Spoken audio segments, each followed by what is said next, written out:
પોતાનું રક્ષણ કરવા જરૂર નથી. ક્યાં ઈશાનો ભૂત ભવ્ય છે, હું ભૂત અને ભવ્યનો ઈશાન છું. અહીં કહે છે પ્રમાણે વિજુગુપ્સામ ઘૃણામ ન કરો ન વિજુગુપ્સતે વિજુગુપ્સામ ન કરોતી ઘૃણામ ન કરોતી. ત્યાર પછી આ જ્ઞાની પુરુષ બધી ઘૃણાથી મુક્ત થઈ જાય. તો વેદાંત શાસ્ત્ર મોક્ષ કઈ રીતે સમજાવે છે? મોક્ષ એટલે મુક્તિ. શાની મુક્તિ? ઘૃણામાંથી મુક્તિ. બસ, ઘૃણામાંથી મુક્તિ. સરળમાં સરળ છે. વેદાંત શાસ્ત્રનો મોક્ષનો ખ્યાલ બહુ સરળ છે, વ્યવહારિક છે, પ્રેક્ટિકલ છે. કોઈક લોકમાં જવું અને પછી ત્યાં પેલા ધામમાં અને ત્યાં તેજસ બધું હશે, જે હશે તે ખરું. આ તો બહુ પ્રેક્ટિકલ છે. મોક્ષ એટલે જેવું મુક્તિ. શાની મુક્તિ? ઘૃણામાંથી મુક્તિ.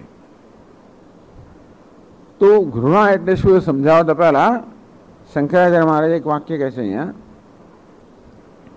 પ્રાપ્તસ્ય એવ અનુવાદોયમ. આપણે સમજના આપણે કે શું કહે? પ્રાપ્તસ્ય એવ અનુવાદોયમ. આ તો પ્રાપ્ત છે એટલે જ્ઞાની પુરુષમાં જે સહજ છે એ વસ્તુને માત્ર શાસ્ત્ર કથન કરે છે. કારણ કે મીમાંસક લોકોને આ વાક્યમાં કંઈક બીજું દેખાય. એટલે અમુક વાક્ય એટલે આ કયું વાક્ય કોને ઉદ્દેશને કહેવું છે મારે જાણવું પડે. સાંખ્ય બેઠો હોય, નૈયાયિક બેઠો હોય, મીમાંસક બેઠો હોય, બૌદ્ધ પણ બેઠો હોય, શિષ્ય બેઠેલો હોય, બધા બેઠેલો હોય. પ્રિયમ ત્વામ રોચતી, પ્રતિપક્ષે બેઠેલો છે, શિષ્ય બેઠેલો છે. બંનેને એક વાક્ય કહે, પ્રાપ્ત સેવ અનુવાદો. એમ ઉપનિષદ આ જે કહે છે, તતો ન વિજુગુપ્સતે, તે જ્ઞાનને કારણે દર્શનને કારણે હવે ઘૃણા કરતો નથી. તો મીમાંસક લોકો આ વાક્યનો એવો અર્થ કરે કે તત એ જ્ઞાનને કારણે દર્શનને કારણે, એટલે કે ન વિજુગુપ્સતે ઘૃણામાંથી મુક્ત થાય છે. તો મીમાંસક એવો અર્થ કરે કે આ વાક્ય એમ કહી રહ્યું છે કે જો તમારે ઘૃણામાંથી મુક્ત થવું હોય તો તમારે આ જ્ઞાન પ્રાપ્ત કરવું જોઈએ. ઘૃણામાંથી મુક્ત થવાની ઈચ્છા તો બધાને હોય. સ્વર્ગ કામો યજેત, સ્વર્ગની કામના ધરાવનારાએ આ યાગ કરવો જોઈએ. તું દવો અર્થ કરે કે ભાઈ જે ઘૃણામાંથી મુક્ત થવા માંગે છે તેને આ જ્ઞાન પ્રાપ્ત કરવું જોઈએ. એમ કરીને એમાં એક વિધિ રહેલો છે એવું મીમાંસક લોકો કહે.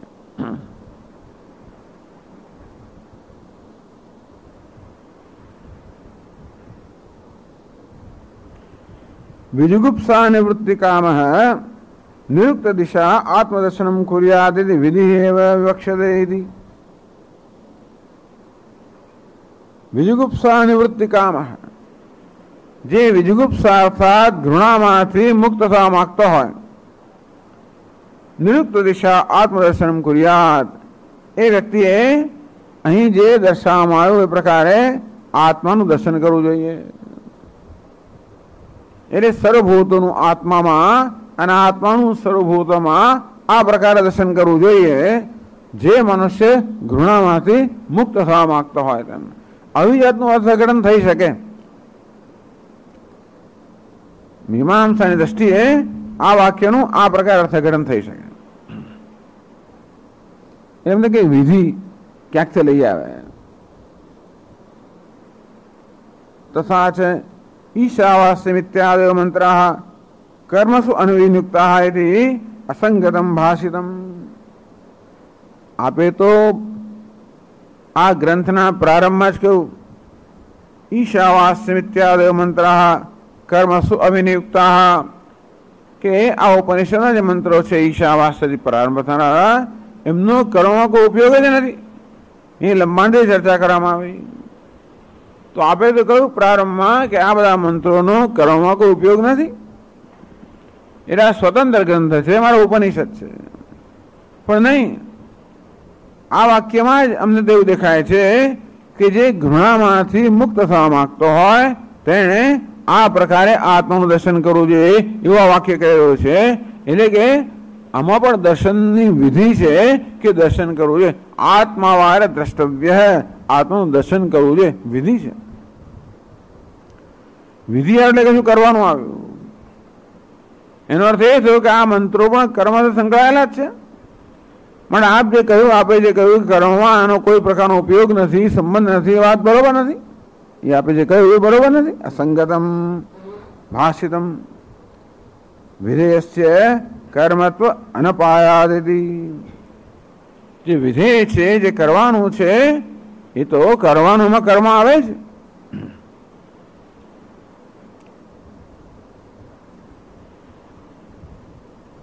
यदि रेकाम કે શંકામ ઋણદ્ધિ. આ પ્રકારે આવી શંકા જે છે ને એને એટલે ભાષ્યકારે એના સંદર્ભમાં કહ્યું પ્રાપ્ત સેવાયમ અનુવાદ. આ કોઈ વિધિ નથી, આ તો અનુવાદ છે.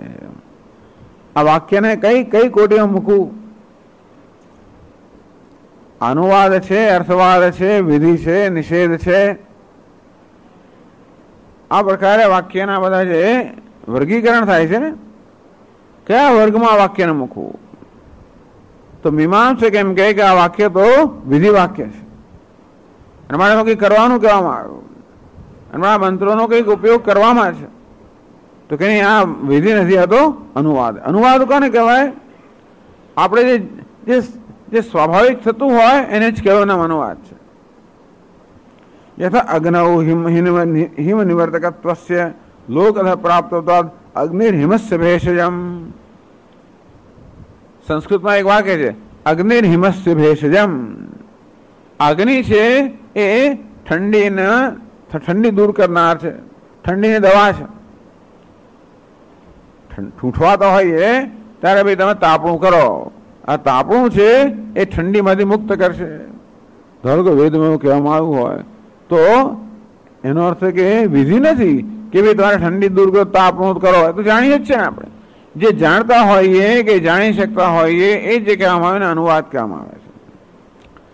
તે રીતે એવું નથી કે જ્ઞાની પુરુષ કંઈક કરે તો એનો ઘૃણા દૂર થાય.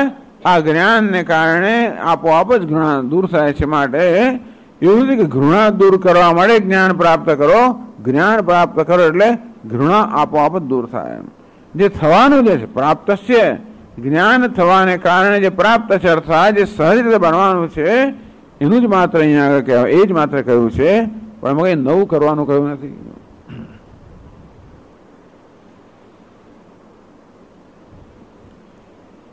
તો પ્રાપ્ત સેવનવાદ તત્ર કિમ કેન કથમ પ્રાપ્તમિતિ. તો કોને પ્રાપ્ત થયું અને કેવી રીતે પ્રાપ્ત થયું?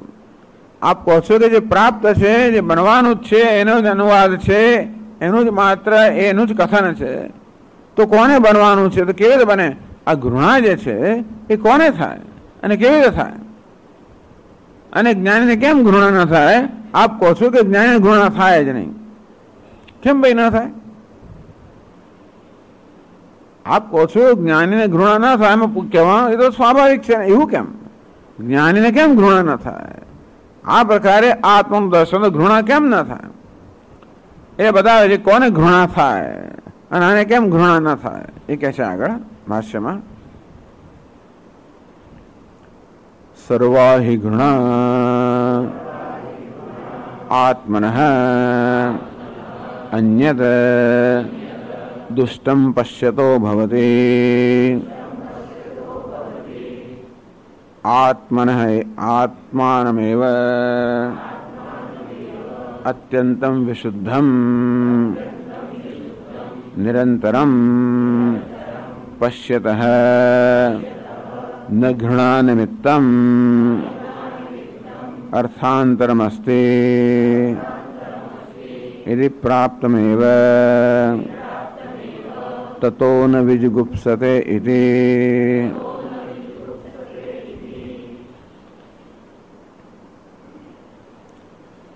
सर्वाहि घृणा आत्मनः अन्यत दुष्टम पश्यतो भवति. આ ઘૃણા ક્યારે જન્મે? ઘૃણા તો આપણે જાણીએ છીએ ને, નાકનું ટેરું ચડી જાય, ઘૃણા કોને કહે? ટેરું ચડી જાય, હોઠ ઊંચા થઈ જાય, કપડામાં કરચલીઓ પડી જાય, જાત જાતનું થાય, ખબર પડી જાય કે ગમ્યું નથી. આવું કેવું? ઘૃણા, તિરસ્કાર. આવી ઘૃણા, તિરસ્કાર, દ્વેષ ક્યારે જન્મી શકે? બે શરતો જાય, બે શરતો હોય કે બે શરતનું પાલન થાય તો જ આવી ઘૃણા જન્મે. એ શંકરાચાર્ય મહારાજ કહે છે, સર્વાય ઘૃણા, કોઈ પ્રકારની ઘૃણા કોઈને જન્મતી હોય તો આત્મને અન્યત દુષ્ટમ પશ્યતો ભવતી. એક તો ઘૃણા હંમેશા મને મારાથી બીજા કોઈ માટે હોય, મને મારા માટે ઘૃણા ન હોય. ઘૃણા હંમેશા બીજા માટે જ હોય. આત્મને અન્યત પશ્યત ભવતી. જ્યારે હું કોઈને કે કોઈ વસ્તુને કે કોઈને મારા કરતા જુદી ગણું કે જુદી જોઉં ત્યારે ઘૃણા જન્મે. એટલું નહીં, પરંતુ દુષ્ટમ પશ્યત, કોઈ બીજી વ્યક્તિ છે કે બીજી વસ્તુ છે માટે ઘૃણા છે એવું નથી, હંમેશા નથી હોતું.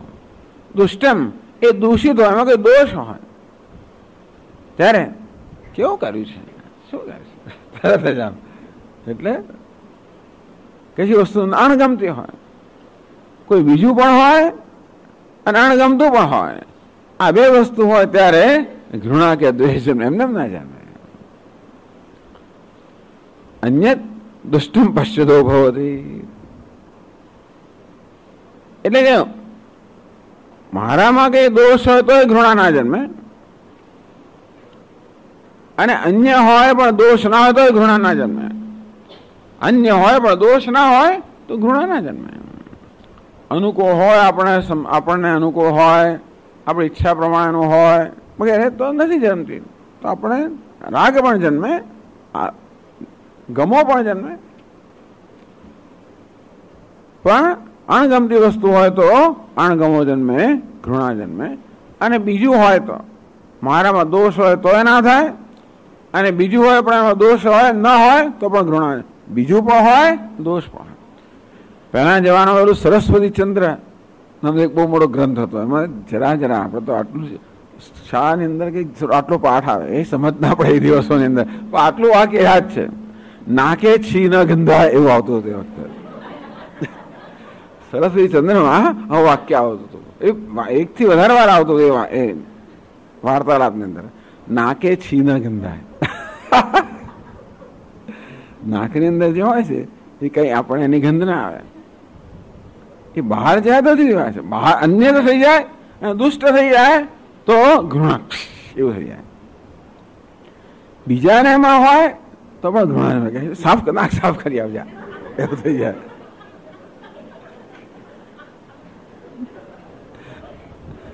પણ ત્યાં વાક્ય હતું યાર, નાકે છી ના ગંધાય, બીજા નાકે હોય તો ગંધાય,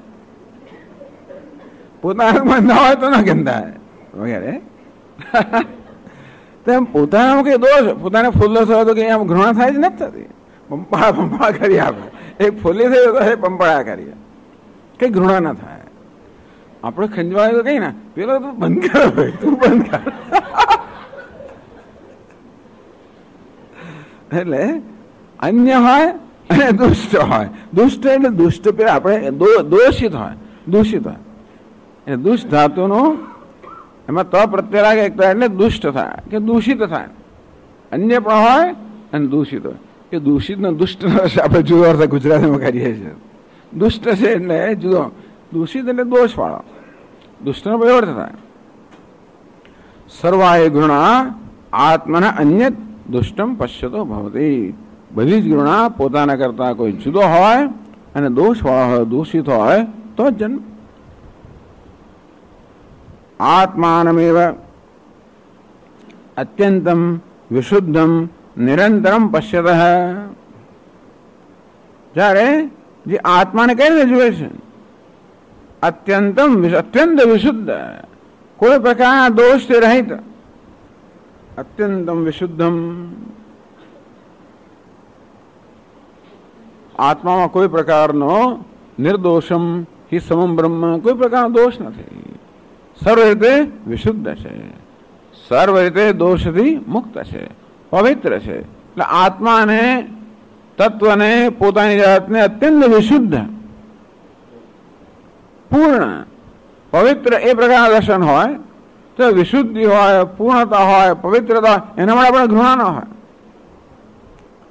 નિરંતરમ પશ્યત, અવિચ્છિન્નમ, નિરંતરમ અર્થાત અંતર વગર, કોઈ પ્રકારના ભેદભાવ વગર, દ્વૈત વગર. આમ આત્મામાં અશુદ્ધિ પણ નથી અને અંતર પણ નથી. તમે ભિન્ન હો અને હું ભિન્ન, અંતર છે, મારા ને તમારામાં અંતર છે. પણ જોયું કે હું જે આત્મા તે જ તમે આત્મા છો. એ પણ નિરંતર અંતર વગર આ જ્ઞાનને કારણે બધા પ્રકારનો અંતર જે છે, અંતર દૂર થઈ ગયો. અજ્ઞાનને કારણે જયારે ઉપાધિને જ આત્મા માનતો હતો ત્યારે દરેક બધે અંતર, દરેક ઉપાધિ બીજો આત્માને અંતર જ હતું. પણ જયારે જાણ્યું કે હું તો વિશુદ્ધ છું, ચૈતન્ય, ત્યારે કોઈ અંતર ના રહ્યું. ચૈતન્યમાં કોઈ અંતર ના હોય. અન્નમય આદ અન્નમયમ, એક અન્નમય ને બીજા અન્નમય અંતર હોય, પણ ચૈતન્યને ચૈતન્યથી અંતર ના હોય. દૂરી કરતું વાંચે કિમ બ્રૂહી ગચ્છ ગચ્છેતી, હટી જા એમ જયારે કહો છો મહારાજ, ત્યારે કોને શાનાથી દૂર થવાનું કહો છો? એક અન્નમય પિંડને બીજા અન્નમય પિંડથી દૂર થવાનું કહો છો કે એક ચૈતન્યને બીજા ચૈતન્યથી દૂર થવાનું કહો છો? તો નિરંતરમ, ચૈતન્યની દ્રષ્ટિએ કોઈ અંતર જ નથી. ચૈતન્યમાં કોઈ ઉપાધિ, ચૈતન્યમાં કોઈ વિભાગ ના પાડી શકે. નિરંતરમ, અને ચૈતન્ય કેવું છે? અત્યંતમ વિશુદ્ધમ, બધી વિશુદ્ધિને પ્રકાશિત કરનાર. જેમ સૂર્યનો પ્રકાશ પણ છે એ બધી અશુદ્ધિને પ્રકાશિત કરતું હોય તો પણ પોતે વિશુદ્ધ જ રહે. આ પ્રકાશ છે, પ્રકાશક છે, ક્યારે પ્રકાશના ગુણ દોષથી લેપાયમાન થાય જ નહીં. સૂર્યનો પ્રકાશ બધી ગંદકીને પણ ઉજાડતો હોય પણ ક્યારે ગંદો ના થાય. તેમ આત્મ ચૈતન્ય બધી ઉપાધિ, બધા દોષ ઘણી જગ્યાએ હોય, દોષને પણ પ્રકાશિત કરવા છતાં પણ સ્વયં નિર્દોષ છે, વિશુદ્ધ છે. બધી અશુદ્ધિને પ્રકાશિત કરનાર ચૈતન્ય સ્વયં વિશુદ્ધ છે, અત્યંતમ વિશુદ્ધમ. એટલે વિશુદ્ધિ, અશુદ્ધિનો કોઈ લેશ માત્ર નથી. અશુદ્ધિ એને સ્પર્શી જ ના શકે. અત્યંતમ એ વિશુદ્ધ, અત્યંત વિશુદ્ધમ, નિરંતરમ પશ્યતઃ ન ઘૃણા નિમિત્તમ અર્થાંતરમ અસ્તિ. એટલે જ્ઞાની પુરુષને માટે ઘૃણા નિમિત્ત, ઘૃણા ઉત્પન્ન ન કરવું, અર્થાંતરમ, કોઈ બીજો અર્થ જ નથી, બીજો પદાર્થ જ નથી, બીજી વસ્તુ જ નથી જે ઘૃણા ઉત્પન્ન કરે. એક અભાવે બી ઘૃણા અભાવ, સુતરાંત ઉભય અભાવે ભાવ. એટલે અન્યતા અને દુષ્ટ, દોષ એક પણ ના હોય તો ઘૃણા ના, અન્ય હોય પણ દોષ ના હોય તો ઘૃણા ના જન્મે, દોષ હોય પણ અન્યતા ના હોય તો પણ ઘૃણા ના જન્મે. પણ જ્ઞાની પુરુષની દ્રષ્ટિમાં તો અન્યપણું પણ નથી અને દોષ પણ નથી. ત્યાર પછી ઘૃણાનો કોઈ પ્રશ્ન જ રહેતો નથી. ઇતિ પ્રાપ્તમેવ, તેથી તતઃ ન ઇત્યાદિના ઉચ્યમાન ઘૃણાભાવ અર્થાપત્ય એવ પ્રાપ્ત હિરન્વય તતઃ ન વિજુગુપ્સતે ઇતિ પ્રાપ્તમેવ. અર્થાપત્તિ, અર્થાપત્તિ એટલે આમ ન હોત તો ન હોત. જો જ્ઞાની પુરુષની દ્રષ્ટિમાં અન્યનું દર્શન હોત તો ઘૃણા હોત. જો એની દ્રષ્ટિમાં ક્યાંય દોષ દેખાતો તો ઘૃણા હોત. એને ક્યાંય દોષ દેખાતો જ નથી, એને બધા આત્મા જ દેખાય છે. અને આત્મા તો અત્યંત વિશુદ્ધ છે, નિર્દોષ, એને કશે દોષ દેખાતો જ નથી. એને ક્યાંય અંતર દેખાતું, અન્ય પણ દેખાતું નથી. તેથી એની ઘૃણા કેમ હોઈ શકે? એટલે ઘૃણા ક્યારે હોય? અન્ય હોય અને દુષ્ટ હોય. અન્ય પણ નથી, દુષ્ટ પણ નથી, મળે ઘૃણા કેમ હોઈ શકે? અને અર્થાપત્તિ કહેવાય, અન્યથાનુપત્તિ.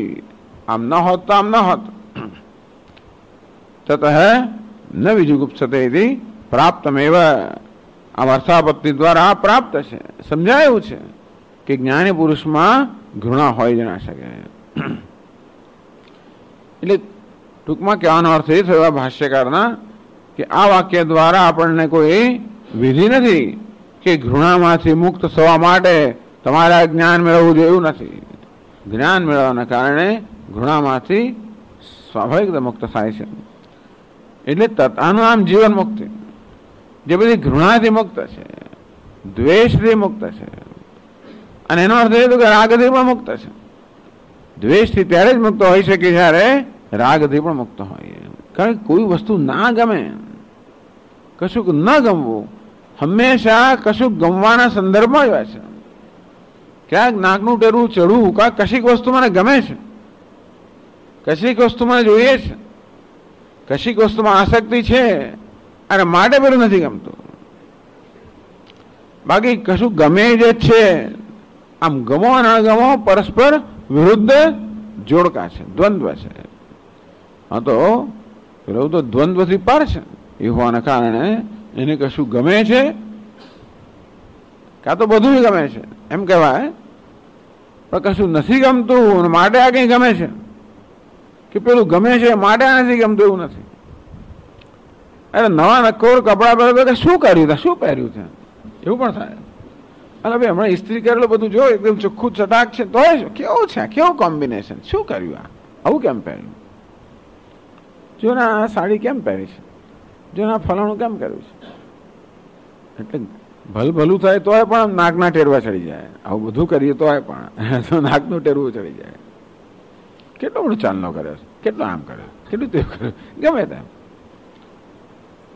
દોષ તો પોતાની દ્રષ્ટિમાં છે ને, કોને દોષ કહેવો ને કોને ના કહેવો. અરે ભાઈ આની સાથે આવું બનાવાતું હશે, આ બે ભેગું થાય, આવું કોમ્બિનેશન કેવું. ખોળાનું શાક માં આવું તો કહેવાતું હોય, એક વખત પડે જ કેવી રીતે એમ. હા, તો ખાલી એમ જ કહું છું. એટલે ઘણી વાર વિચારો હોતો નથી કે આ વસ્તુ દરેકને પોતાનો વિચારો, એવું નથી કે ના ભળે. કોળું ને વાલની દાળનું શાક બહુ, એ કોઈની દ્રષ્ટિએ બહુ ઉત્તમ કોમ્બિનેશન છે. મને સમજ ના વાલની દાળ ક્યાં કોળું ક્યાં, પણ એ એવું જાણીતું થઈ ગયું છે. પછી શું ચોળી અને બીજું કંઈક આવું, એટલે તો એકલી ચોળી ના ખાતો, ચોળી બીજું કશું ભાત ધારો કે, પણ આવું કોમ્બિનેશન. એટલે એનાથી પણ આપણું નાક શું બનાવ્યું છે. નાકનું ટેરું ચડામડે જોઈએ શું, કશું ના જોઈએ, ખીચડી પાછી પૂરતું છે. પણ આ ખીચડી વસ્તુ પણ આપણા માટે નાકનું, કારણ કે ગમાણું ગમો છે એટલા માટે. એવું નથી કે બધાને ખીચડીના માટે એવું થાય. બધા લોકો પેલા તો ખીચડી વગર ચાલે જ નહીં, એવા પણ લોકો હોય, અને કોઈ ખીચડી ના ચાલે એવું પણ હોય. એટલે આ બધા આ દોષ, રાગ, ગમા, અણગમા, ઘૃણા, બધું વ્યક્તિગત વસ્તુ છે ને. જો એક ઘૃણા સર્વસામાન્ય હોત, અમુક વસ્તુ બધામાં ઘૃણા ઉત્પન્ન કરતી જ હોત, બધામાં, તો માને ઘૃણા નામની કોઈ વસ્તુ એવું નથી. આપણને ઘૃણા ઉત્પન્ન કે વસ્તુ પેલા ભૂંડને ઘૃણા ઉત્પન્ન ના કરે, તો એમાં રચ્યું પછી આખો દિવસ આપણે આમ જોઈને આમ નાક દબાવીને આમ બિલબાદ જોઈને જતા રહીએ આપણે, એવું થાય આપણને. ઘણા એમાં જ રચ્યા બચ્યા હોય. વિષમાં જન્મેલો કીડો એમાં જ સુખી હોય, આપણને ભલે ના ગમતો હોય. કેનો વાત એ છે કે ઘૃણા નામની કોઈ વસ્તુ યુનિવર્સલ, સર્વસામાન્ય નથી. આ દ્વેષ નામની વસ્તુ સર્વસામાન્ય નથી. કોઈ પણ એ વસ્તુ જગતમાં નથી બધાને જ ઘૃણા ઉત્પન્ન કરે, બધાને અણગમો ઉત્પન્ન કરે, બધાને દ્વેષ ઉત્પન્ન, એવું કશું નથી. કે બધાને મોહ પાણી આવે એવું નથી હોતો. ભલે વસ્તુ આપણા વિચાર આવે ને મોહ પાણી આવે ને, પેલાને કશું ના થાય, મારે નથી, મને નહીં જોયું, નથી વાત આમ એવું તો એવું મોડું થઈ જાય. આપણે એકદમ ઉત્સાહપૂર્વક કશું કરતા હોઈએ નહીં જોઈએ, એવું થઈ જાય. કારણ કે બધાને બધું ભાવે એવું નથી. આપણને બહુ ઉત્સાહપૂર્વક હા કેવું સરસ, મને બહુ ભાવે છે, માટે પેલા તો કે આ શું બનશે, મને ના ભાવે, ગમે તે. એટલે બધી વ્યક્તિગત વસ્તુઓ છે, સબ્જેક્ટિવ. ટૂંકમાં આ બધા મનના તરંગો છે, કલ્પનાઓ છે. પણ આ બધી કલ્પનામાંથી, તરંગોથી જે મુક્ત છે, અધ્યારોપથી મુક્ત છે, એના મનમાં કોઈ ઘૃણા નથી. અને ઘૃણાના વધે શું હોય, ગમણ ગમણા તો ખાલી પ્રેમ જ હોય. ભલે ઘૃણા નથી એમ કે અમારું, એટલે કે આવું તમારા શાસ્ત્રો પ્રેમ કહો ને, વાત સીધી વાત કરો ને, પ્રેમની વાત તો તમારા શાસ્ત્રો કરતા જ નથી.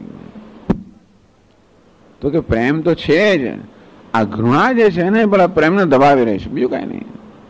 આ ગવાણ ગાવાને કારણે જે આપણો સ્વાભાવિક પ્રેમ છે દબાઈ ગયો છે, અને માટે એની આડે રહેલું આ એક અવરોધ દૂર થાય એટલે પછી પ્રેમ કરવાની વસ્તુ નથી, એ તો એ સ્વાભાવિક છે. એ પણ છે ને એટલે જે સ્વભાવતઃ પ્રાપ્તમ એમ કહી શકાય, પ્રેમ સ્વાભાવિક છે. એટલે પ્રેમ કરવો એવું કોઈને આપણે વિધિ કરી તો તમે શું કરવાના હતા? કોઈની સેવા કરવી એમ કહેવાય. બરાબર, પ્રેમ કરવો એવું ના થાય. થાય તો થાય, ના થાય તો ના થાય. અંદર જન્મે તો બરાબર છે, ના જન્મે તો શું કરીએ? ઉમળકો આવે તો બરાબર છે, કે લગ્ન કરેલે પ્રેમ થાય એવું શું છે? એવું કઈ નથી. ઉમળકો આવે તો બરાબર છે, ના આવે તો કઈ નહીં. બહુ પ્રયત્ન કરવો પડતો હોય છે, લોકો સમજતા નથી. બહુ પ્રયત્ન, જિંદગીભરનો પ્રયત્ન કરવો પડે તો સફળ થઈએ તો થઈએ, ના થાય તો ના પણ થઈએ. અને પ્રયત્ન વગર પણ થઈ જાય એવું પણ છે. નસીબ હોય તો થાય જાય, પણ ના હોય તો પ્રયત્ન થાય ખરું એવું કહે છે. મનોવૈજ્ઞાનિકો કહે છે કે પ્રયત્ન કરી તો પ્રેમ જરૂર થાય. એટલે આપણે એક વાતાવરણ ઉત્પન્ન કરીએ ત્યારે જે પ્રેમ છે અભિવ્યક્ત થાય. પ્રેમ તો છે જ, માત્ર એ અનુકૂળ વાતાવરણ ઈચ્છે છે જ્યારે અભિવ્યક્ત થાય. આ જ્ઞાન જે છે, આ દ્રષ્ટિ છે, એ જ સર્વશ્રેષ્ઠ અનુકૂળ વાતાવરણ છે, જેને કારણે જે પ્રેમ છે, આનંદ છે, સ્વભાવ અભિવ્યક્ત થાય. તતો ન વિજુગુપ્સતે, આ પ્રકારે જુગુપ્સાથી મુક્ત છે એટલે આનંદમાં પ્રતિષ્ઠિત છે એમ સમજી લો. દુઃખ નિવૃત્તિની વાત કરવામાં આવે, એ પણ દુઃખ નિવૃત્ત થાય એટલે આપોઆપ પંચદશીમાં જોવામાં આવશે. દુઃખ નિવૃત્તિ થાય એટલે આપોઆપ જ આનંદ અવાપ્તિ થાય. તત્ર પિતા પિતા ભવતી માતા માતા, સુષુપ્તિની અંદર પિતા માતા દુઃખના બધા કારણો જતા રહે. હું પિતા છું એ દુઃખનું કારણ, માતા છું દુઃખનું કારણ, એ જતા રહે એટલે આ આનંદમાં પ્રતિષ્ઠિત છે.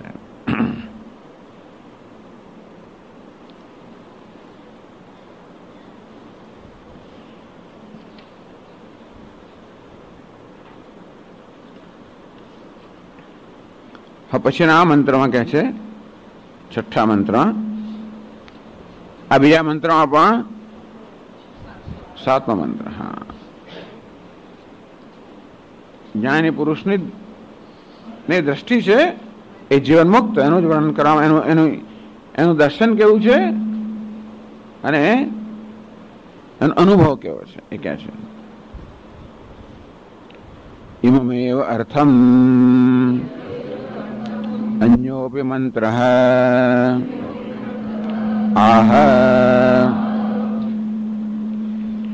ઇમમ એવ અર્થમ અન્યોપી મંત્ર, આ એ જ વસ્તુ બીજો મંત્ર પણ કહે છે. એટલે બીજું કઈ ટૂંકમાં બીજો મંત્ર નવું કશું નથી કહેતો. આગળના મંત્રમાં કહેવામાં આવ્યું એ જ વસ્તુ બીજા શબ્દોમાં આ બીજો મંત્ર કહે છે. આને અભ્યાસ કહેવાય. એટલે કે અત્ર આલસ્ય ભાવાદ इति उक्तम अनुसंधेयम न मंत्राणाम जामिदा अस्ति. આ મંત્રોમાં અર્થાત શાસ્ત્રમાં, શાસ્ત્ર દ્રષ્ટામાં કોઈ આળસ નથી. એટલે એકને એક વસ્તુ વારંવાર કરવી પડે તો પણ એમાં એમને વાંધો નથી. આપણે એમ કે થયું હોય એકવાર, ચાલો પતી ગયું, કઈ લખી દીધું, કાગળ લખ્યો, હવે એકવાર કહી દીધું, ફોન કર્યો, આમ થયું, ફરી વાર કરો ને, એક વાર તો થયું. બીજી આળસ આવે. આપણે એક વાર કર્યા પછી બીજી વાર કરવાની આળસ આવે.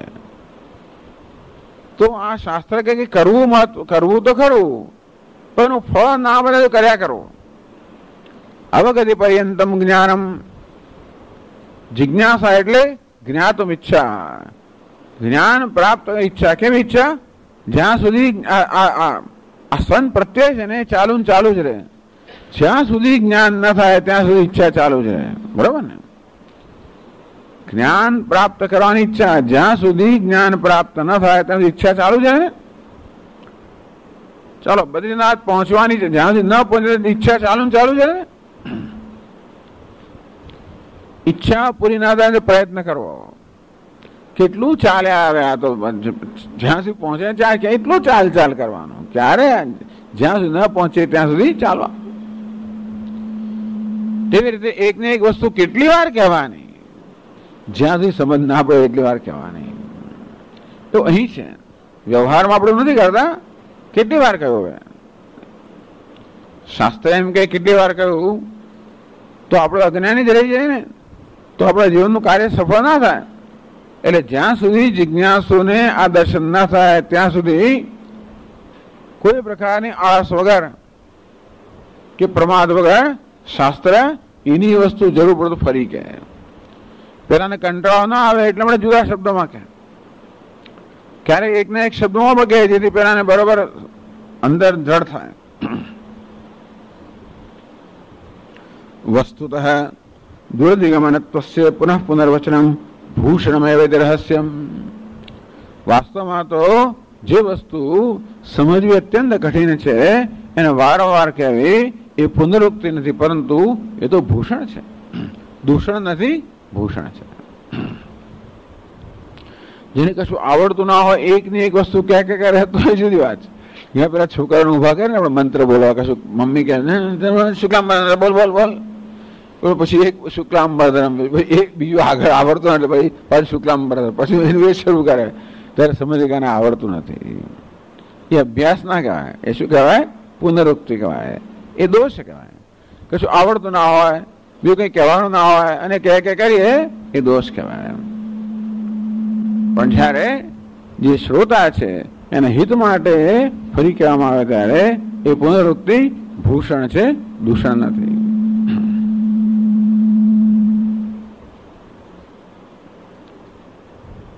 એટલે હવે આ જે 7મો મંત્ર છે એ પણ એ જ વસ્તુ ફરી કહે છે. યસ્મિન સર્વાણિ ભૂતાનિ આત્મૈવાભૂત વિજાનતઃ તત્ર કો મોહઃ કશોકઃ એકત્વમનુપશ્યતઃ.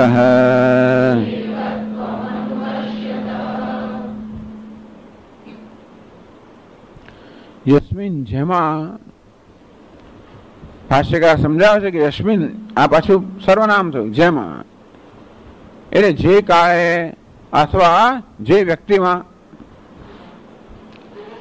સર્વાણી ભૂતાની આત્મૈવ અભૂત વિજાનતઃ. આત્મૈવ અભૂત જે જ્ઞાની પુરુષ માટે, જે કાળે અથવા જે જ્ઞાની પુરુષ માટે સર્વાણી ભૂતાની આત્મા એવ ભૂત, આ બધા ભૂત આત્મા જ બની ગયા. આગળ કહ્યું કે જે બધા ભૂતોને આત્મામાં જુએ છે અને બધા ભૂતોમાં આત્માને જુએ, એવું આગળના મંત્રમાં કહ્યું. તો આ મંત્રમાં કહે છે જે જ્ઞાની પુરુષ માટે બધા ભૂતો આત્મા જ બની ગયા. કોણ વડે? વિજાનતઃ, વિશેષેણ જાનતઃ. જેને આત્માનું કે જગતનું કે તત્વનું વિશેષ જ્ઞાન પ્રાપ્ત થવાના કારણે જેની દ્રષ્ટિમાં હવે, જેની બુદ્ધિમાં કે જેની દ્રષ્ટિમાં બધા જ ભૂત આત્મા જ બની ગયા. તત્ર કો મોહ કશોકઃ. તત્ર તો પછી એ સમય કે વ્યક્તિમાં, તત્ર પણ 7મી વિભક્તિ જ છે. તસ્મિન કો મોહ કશ, તસ્મિન ત્યારે તે કાળે કે વ્યક્તિમાં કો મોહ, કયો મોહ હોય શકે? કશોક, કેવો શોક હોય શકે? અથવા કો મોહ કશોક. પૂછે છે ઉપનિષદ આપણને કયા પ્રકારે એકત્વનું જયારે દર્શન થયું ત્યારે કયા પ્રકારનો મોહ હોય, જયારે કહો જોઈએ કયા પ્રકારનો શોક હોય, એમ કે આપણે પ્રશ્ન નથી પૂછતા. શું એ મોહ ક્યાંથી, કયો મોહ હોય, કયો શોક હોય? અર્થાત કોઈ મોહ ના હોય, કોઈ શોક ના હોય. એટલે પ્રશ્ન આપણે એમ લાગે વાક્યમાં કે પ્રશ્ન પૂછવામાં આવે છે. કથમ સ પુરુષ પાર્થ કમ ઘાતયતિ હંતિકમ વેદા વિનાશનમ નિત્યમ યેન ભજમ અવ્યયમ. જે આત્માને અવિનાશી, અજન્મા, નિત્ય જાણે છે. કથમ સ પુરુષ પાર્થ કમ ઘાતયતિ હંતિકમ. હે પાર્થ, એ પુરુષ પછી કોઈનો ઘાત કેમ કરાવી શકે, કોઈનો ઘાત કેમ કરી શકે? હજુ વિચારને જવાબ નથી આપવાનો, પણ એ તો એનો અર્થ એ થયો કે કોઈનો ઘાત ના કરાવી શકે, કોઈનો ઘાત ન કરી શકે. અને આક્ષેપ કહેવામાં આવે એટલે પ્રશ્ન પૂછવાની અંદર વાસ્તવમાં એનો નિષેધ કરવામાં આવે છે. કોણ ત્યાં આવે આપણે એમ કહીએ એટલે કોઈ ના આવે એનો અર્થ એવો કરવાનો. કોણ ત્યાં આવે એટલે મારે પૂછભાઈ જવાબ પણ જરૂર નથી. ત્યાં કોણ આવવાનું છે એટલે મારે જવાબ જરૂર નથી કે ત્યાં કોઈ નથી આવવાનું. તેવી રીતે કો મોહ કા શોક કયો મોહ હોય કયો શોક હોય એટલે કે કોઈ મોહ ના હોય કોઈ શોક ના હોય. એકત્વમ અનુપશ્યત આ રીતે એકત્વના દર્શન કરનાર માટે કયો મોહ હોય કયો શોક હોય એ પ્રકારે આ 7 મંત્રમાં કહેવામાં આવ્યું કે આ જ્ઞાનને કારણે મનુષ્ય શોક અને મોહમાંથી મુક્ત થાય છે. જીવન મુક્તિની વાત કરવામાં આવી. આગલા મંત્રમાં કહેવામાં આવ્યું કે ઘૃણાથી અણગમાથી દ્વેષથી મુક્ત થાય છે.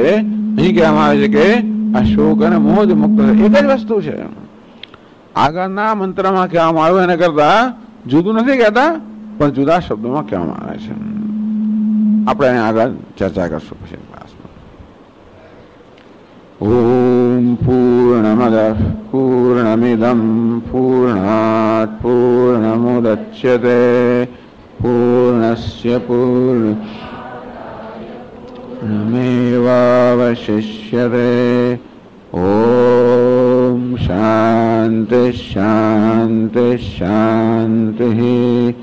શંકરમ શંકરાચાર્યમ કેશવમ બાદરાયણમ સૂત્રભાષ્યકૃતૌ વંદે ભગવन्तौ પુનઃ પુનઃ. ઈશ્વરો ગુરુરાત્મેતિ મૂર્તિભેદવિભાગિને વ્યોમવદ્વ્યાપ્તદેહાય દક્ષિણામૂર્તયે નમઃ. ઓમ શાંતિ શાંતિ શાંતિ. હરિ ઓમ. શ્રી ગુરુભ્યો નમઃ. હરિ ઓમ. યસ્તુ સર્વાણિ ભૂતાની આત્મન્યેવાનુપશ્યતે. સર્વભૂતેષુ ચાત્માનં તતો ન વિજુગુપ્સતે. યસ્મિન સર્વાણિ ભૂતાની આત્મૈવાભૂદ્વિજાનતઃ.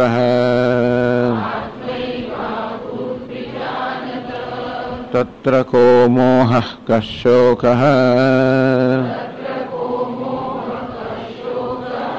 એકત્વમનુપશ્યતઃ.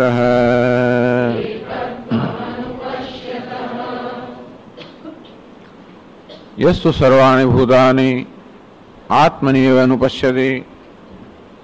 જે સર્વભૂતોને આત્મામાં જ જોવે છે. આત્મ વ્યતિરિક્તાને ન પશ્યતિ ઇત્યર્થ. કોઈ પણ ભૂત કોઈ પણ નામ રૂપ આત્માથી વ્યતિરિક્ત નથી, આત્માથી ભિન્ન નથી, આત્મા વગર ન સંભવી શકે. જેમ ઘડો માટીથી વ્યતિરિક્ત નથી, વ્યતિરેકેણ અભાવ. માટી વગર ઘડાનો અભાવ છે. એનો અર્થ એ થયો કે ઘડાને માટીમાં જોવી. આ ઘડાને માટીમાં જુઓ એટલે સમજવું કે આ ઘડો માટી વગર ના હોઈ શકે. માટી જ ઘડાનું વાસ્તવિક તત્વ છે. ઘડો પોતાના હોવા માટે ભાસવા માટે સર્વ રીતે માટી પર જ આધારિત છે. જોવા જઈએ તો માટી વાસ્તવમાં ઘડા તેને કાંઈ નથી. માટી એ ઘડો એ માટી ઉપરનો અધ્યારોપ છે. ઘડો એ માટી તેને કાંઈ નથી. ઘડો એ માટી પરનો અધ્યારોપ છે.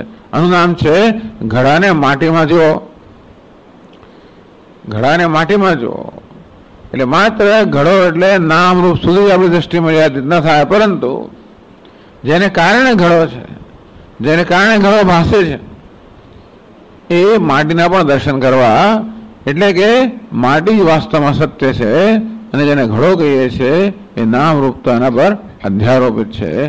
એ રીતે આ ઘડો માટીથી વ્યતિરિક્ત નથી, માટીથી જુદો નથી. સર્વભૂતેષુ ચ આત્માનમ, અને દરેક ઘડામાં માટીના પણ દર્શન કરવા. એટલે કે માટી સત્ય છે અને ઘડો મિથ્યા છે. અસ્થિભાદી પ્રિયમ સત્ય છે, સર્વ નામરૂપ મિથ્યા છે. આ નામ રૂપાત્મક ભૂત એટલે કે નામ રૂપાત્મક જગત વાસ્તવમાં આત્મા કરતા, અસ્થિભાદી પ્રિય કરતા સ્વતંત્ર નથી. જ્યારે અસ્થિભાદી પ્રિય સ્વતંત્ર છે. સર્વભૂતેષુ આત્માનમ તતો ન વિજુગુપ્સતે. આમ સર્વત્ર આ રીતે પોતાના દર્શન કરે. આગળ કહ્યું તેમ પોતાના વિશ્વનો જેનો ખ્યાલ પણ સંપૂર્ણ બદલાઈ ગયો છે.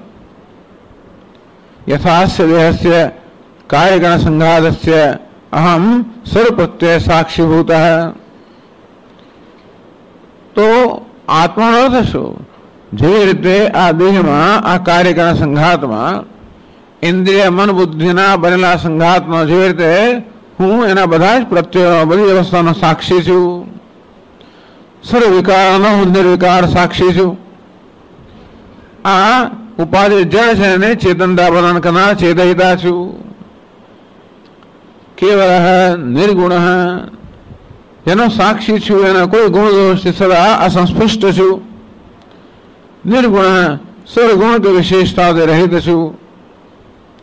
આ રીતે જ્યારે કે હું આ છું, અને એ જ રીતે જે રીતે આ એક ઉપાધિનો હું આત્મા છું, તે રીતે સર્વ ઉપાધિનો આત્મા છું.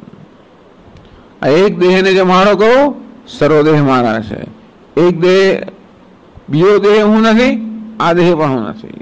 આ મારો છે, બધા દેહ મારા છે. પેલો દેહ હું નથી, આ દેહ પણ હું નથી. અર્થાત આ ઉપાધિ અને અન્ય ઉપાધિને એક સમાન સત્તા કે સમાન કક્ષામાં જોવામાં આવે. એટલે કે હું આ ઉપાધિમાં રહેલો આત્મા છું, એ મને સ્પષ્ટ છે. એટલે શંકરાચાર્ય સમજાવ્યું આત્માનો અર્થ કે આ ઉપાધિનો સર્વ રીતે સાક્ષી છું. ઇન્દ્રિયાણી પરાણી આહુ ઇન્દ્રિયેભ્યઃ પરમ મનઃ મનસસ્તુ પરા બુદ્ધિ યો બુદ્ધે પરતસ્તુ સહ. તો દેહ કરતા ઇન્દ્રિયો સૂક્ષ્મ છે, ઇન્દ્રિયો કરતા મન સૂક્ષ્મ છે, મન કરતા બુદ્ધિ સૂક્ષ્મ છે. યો બુદ્ધે પરત, જે બુદ્ધિ કરતા પણ સૂક્ષ્મ છે એનું પણ સાક્ષી છે. એવમ બુદ્ધે પરમ બુદ્ધવા, આ બુદ્ધિ પર છે, એને સૂક્ષ્મ છે, એનો સાક્ષી છે, એને ચેતનતા પ્રદાન કરનાર છે. એ હું છું.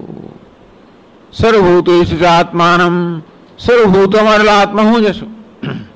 એક જ આત્મા છે અને તે હું. આ પ્રકારે જયારે આત્માના એકત્વના દર્શન થયા, તતો ન વિજુગુપ્સતે નિર્વિશેષમ આત્માનો અનુપશ્યતિ. જે રીતે આ એક ઉપાધિમાં રહેલો હું નિર્વિશેષ ચૈતન્ય છું, તે રીતે સર્વ ઉપાધિમાં રહેલો નિર્વિશેષ ચૈતન્ય હું જ છું. આ ચૈતન્યમાં કોઈ વિભાગ નથી. અવિભક્તમ ચ ભૂતેષુ વિભક્તમેવ ચ સ્થિતમ, જે વાસ્તવમાં અવિભક્ત છે, પરંતુ આ નામ રૂપાત્મક ઉપાધિને કારણે જાણે કે વિભક્ત હોય એમ જણાય છે. વાસ્તવમાં હુંમાં આ ચૈતન્યમાં કોઈ વિભાગ નથી.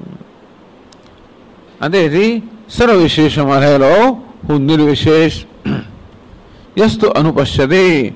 આ પ્રકારે શાસ્ત્ર અને આચાર્યના ઉપદેશથી જે આ પ્રકારના દર્શન પોતાની બુદ્ધિમાં કરે છે, ભલે પછી ઇન્દ્રિયો દ્વારા આ બધા ભૂતોની પ્રતિ થતી હોય, છતાં પણ બુદ્ધિમાં જે જોયું છે કે આ સર્વનો એક આત્મા, સર્વાત્મ દર્શન, અને સર્વાત્મ દર્શન કહેવાય, સર્વનો આત્મા છે.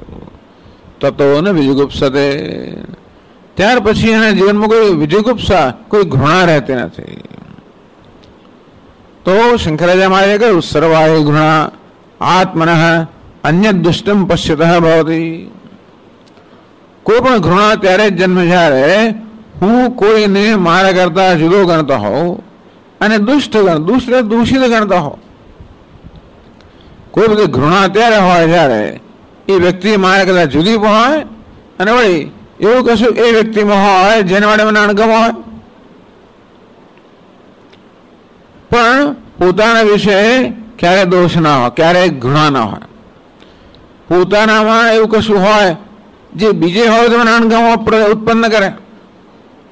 જે વસ્તુ બીજે હોય અને અણગમ ઉત્પન્ન કરે એ વસ્તુ મારામાં હોય તો અણગમ ઉત્પન્ન કરતી નથી.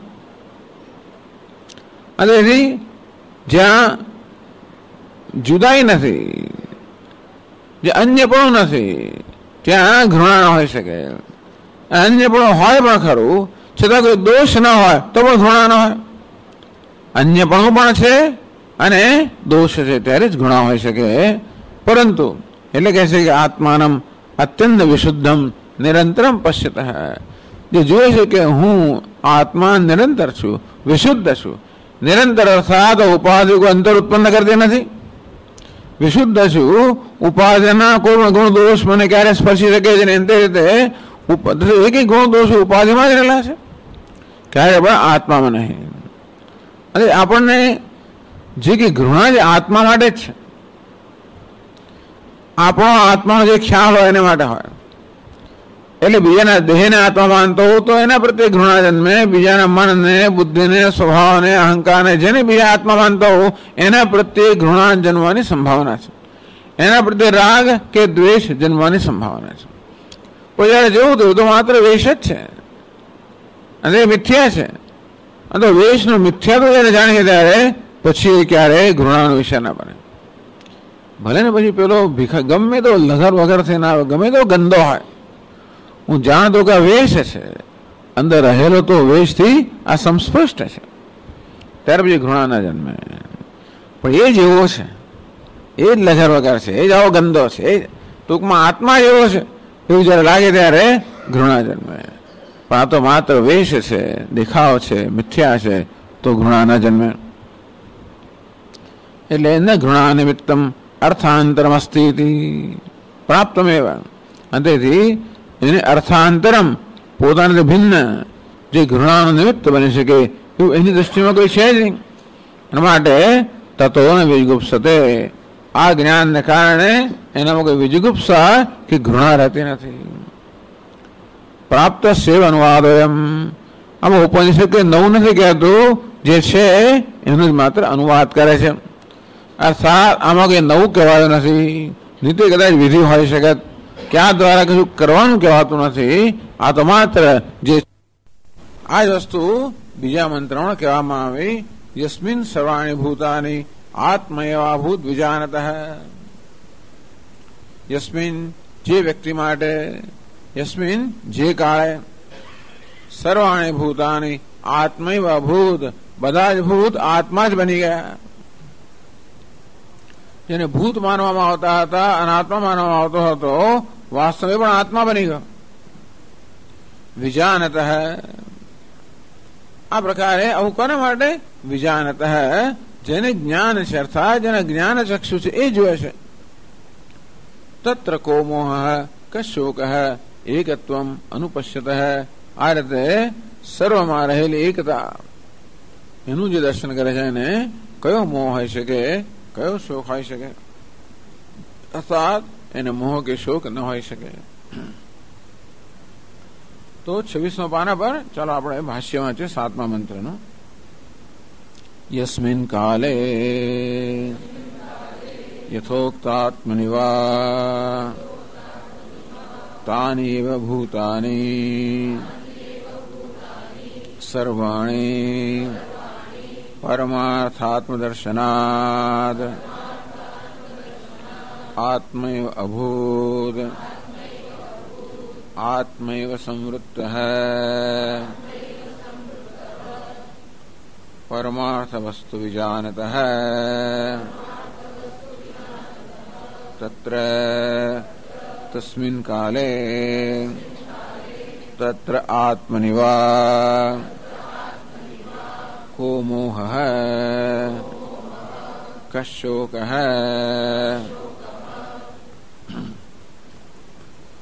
યસ્મિન એ મંત્રનો શબ્દ છે. યસ્મિન એનો અર્થ કર્યો યસ્મિન કાલે યથોક્ત આત્મનિવા. યસ્મિન કાલે જે સમયે યથોક્ત આત્મનિવા અતિ ગહનસ્ય તત્વસ્ય જડદેવ બુદ્ધ્યારોહ ભાવમ અભિપ્રેત્ય યસ્મિન કાલે, જે સમયે આત્માનું એકત્વ દર્શન થાય, જે સમયે હું સર્વાત્મા છું એ સર્વાત્માનું દર્શન થાય, એ સમય બહુ દુર્લભ છે. યસ્મિન કાલે, જે કાળે આવું થાય ત્યારે મુક્તિર્નો શતજન્મ કોટી સુકૃતૈ પુણ્યૈર્વિના લભ્યતે. તો સેંકડો કરોડ જન્મને થયેલા પુણ્ય વગર આ સંભવિત નથી. એમ કરતે યસ્મિન, આ સમયની, આ જ્ઞાનની દુર્લભતા બતાવે છે. અનેક જન્મ સંસિદ્ધ તતો યાતિ પરામ ગતિમ. અનેક જન્મમાં સિદ્ધિ પ્રાપ્ત કરતા કરતા છેવટે આ પરમ ગતિને પ્રાપ્ત કરે. બહુનામ જન્મનામ અંતે જ્ઞાનવાન મામ પ્રપદ્યતે. બહુ બધા જન્મની સાધના પછી આ જ્ઞાની પુરુષ, આ સર્વ વાસુદેવ છે, એ પ્રકારે મને જાણે છે. યસ્મિન કાલે, જે સમયે, આવો સમય જરા આવે ત્યારે યથોક્ત આત્મનિવા. યસ્મિન એટલે કે એ તો સર્વનામ છે, એનો અર્થ તેમાં. એટલે કે જે, યસ્મિન એટલે જેમાં, યસ્મિન એટલે જેમાં. જે એટલે સર્વનામ, એમાં કોણ નામ એટલે બે અર્થ કર્યા. જે કાળે અથવા તો જે વ્યક્તિમાં, યથોક્ત આત્મની અધિકારે દૌર્લભ્યમ વા યસ્મિન વિવક્ષિતમિતિ. અથવા યસ્મિન, જે મનુષ્યમાં, જે વ્યક્તિમાં, એમ કહીને આવું જ્ઞાન પ્રાપ્ત કરનાર વ્યક્તિ પણ દુર્લભ છે બતાવે છે. આ જ્ઞાન પણ દુર્લભ છે અને જ્ઞાન પ્રાપ્ત કરનાર વ્યક્તિ પણ દુર્લભ છે. આમ દુર્લભતા બતાવે છે. એમ કહીને આપણે નિરુત્સાહ કરવા માટે નહીં, પણ સાવધાન કરવા માટે. કોઈ વસ્તુની દુર્લભતા બતાવે ને એક તો એનું મૂલ્ય બતાવે છે કે બહુ મૂલ્યવાન છે. આ કોઈ સામાન્ય વસ્તુ નથી. અને એટલા માટે આપણને તેનું મૂલ્ય પહેલા જન્મવું જોઈએ કે દુર્લભ છે. અને સાથે એ ત્યારે જ બની શકે જ્યારે પોતાનું સંપૂર્ણ ધ્યાન કે પોતાનું સંપૂર્ણ વ્યક્તિત્વ, પોતાનું સંપૂર્ણ જીવન એમાં જ રેડવામાં આવે. મત કર્મકૃત મત પરમ મત ભક્ત. ભગવાન કહે કે સર્વ કર્મ પણ મારે માટે જ કર. મત પરમ, હું જ જીવનનું પરમ ધ્યેય છું. મત ભક્ત, અને તું મારો જ ભક્ત છે. આમ દરેક મનુષ્ય કશાનો ભક્ત પણ હોય છે, કશુંક ધ્યેય પણ રાખતો હોય છે, અને કશાક માટે કર્મ પણ કરતો હોય છે. જયારે પણ કર્મ કરીએ ત્યારે કોઈનું કોઈ પ્રયોજનથી જ કરતા હોઈએ છીએ. તો કર્મ ક્યારે કરીએ આપણે શેઠ માટે કરીએ,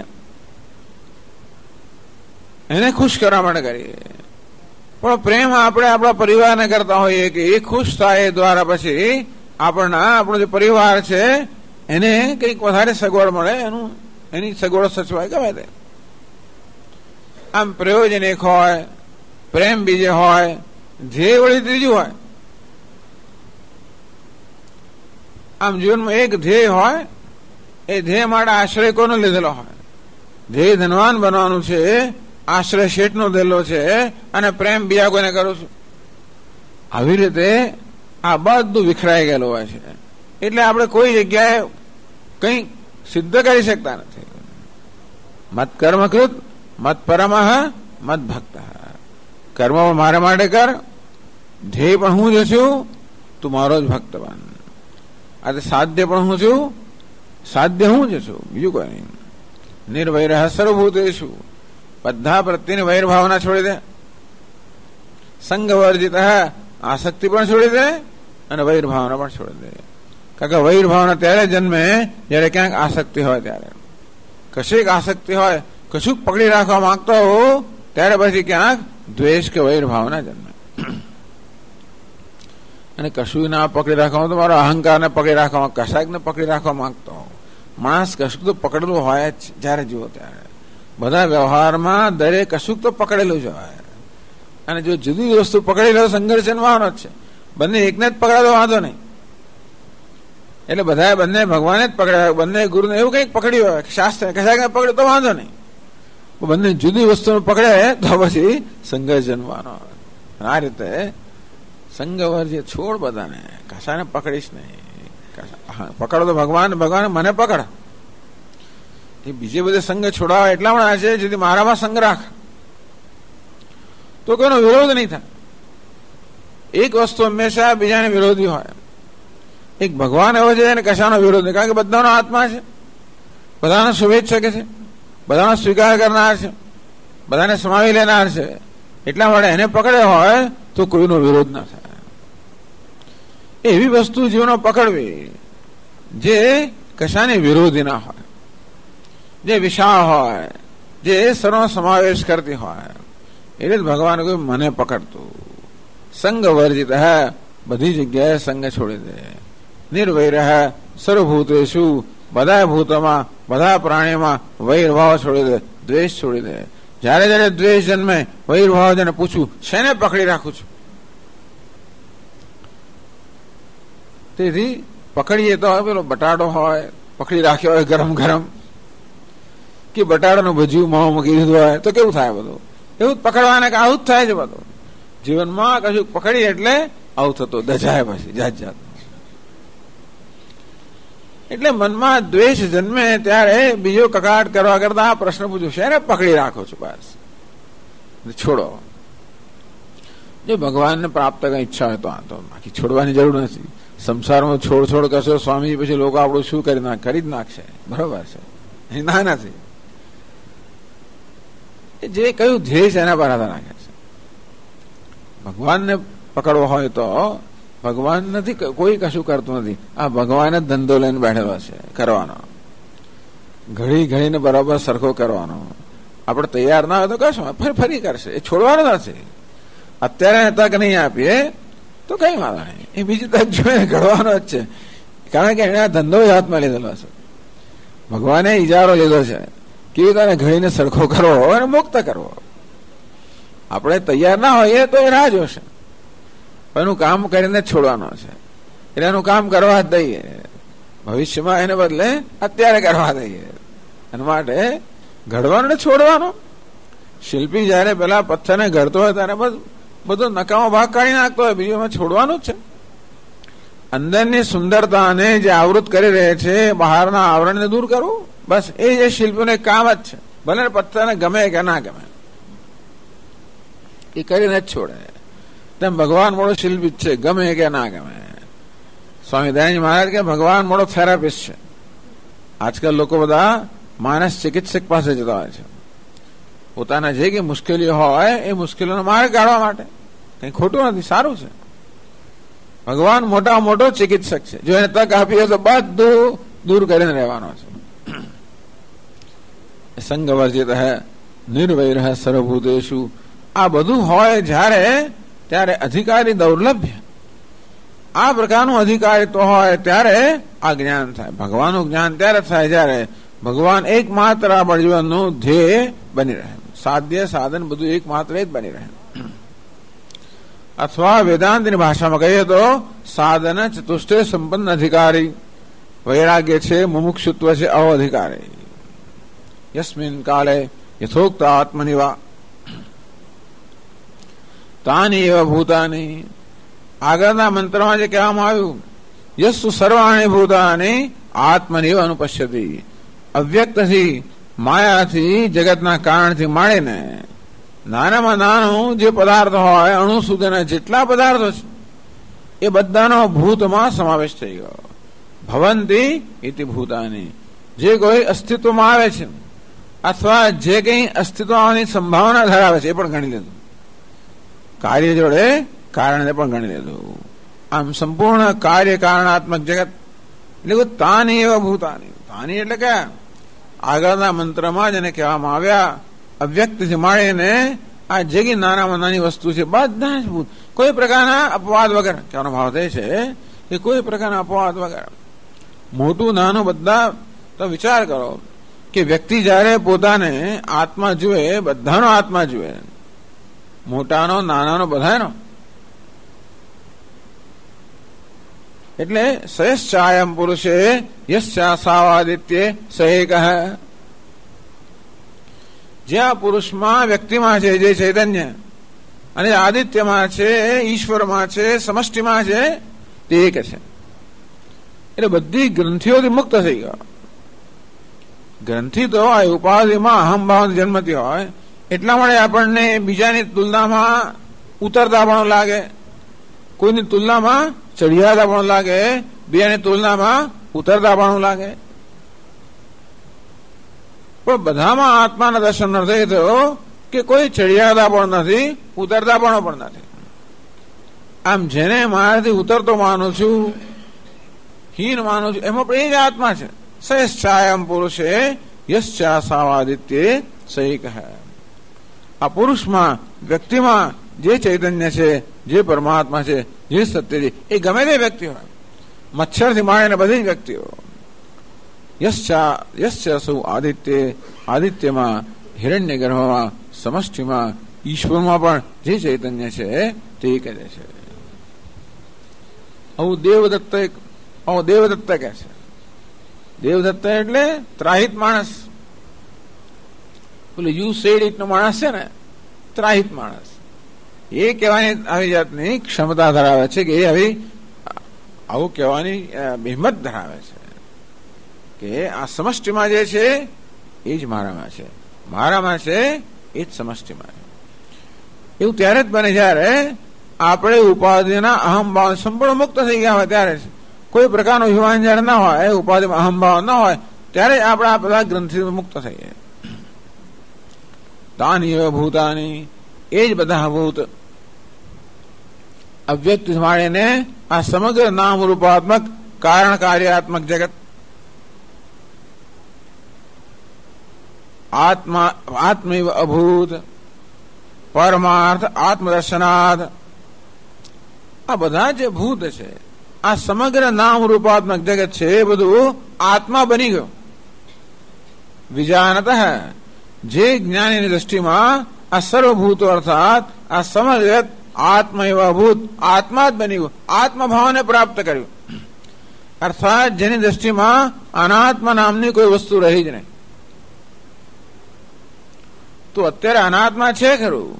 જ્યાં સુધી એક દેહમાં આત્માના દર્શન કરવામાં આવે ત્યાં સુધી આ દેહથી બહાર જે કઈ છે અનાત્મા જ છે. તો એવા પોતાના જ કેવા પ્રકારના દર્શન કરે છે જેને કારણે એની દ્રષ્ટિમાં અનાત્મા નામની કોઈ વસ્તુ જ નથી. પરમાર્થ આત્મદર્શનાર્થ, તો પરમાર્થ આત્મદર્શનાર્થ આત્માનું જે પારમાર્થિક સ્વરૂપ છે, આત્માનું અર્થાત પોતાનું જે વાસ્તવિક સ્વરૂપ છે, પારમાર્થિક સ્વરૂપ છે, અબાધિત સ્વરૂપ છે.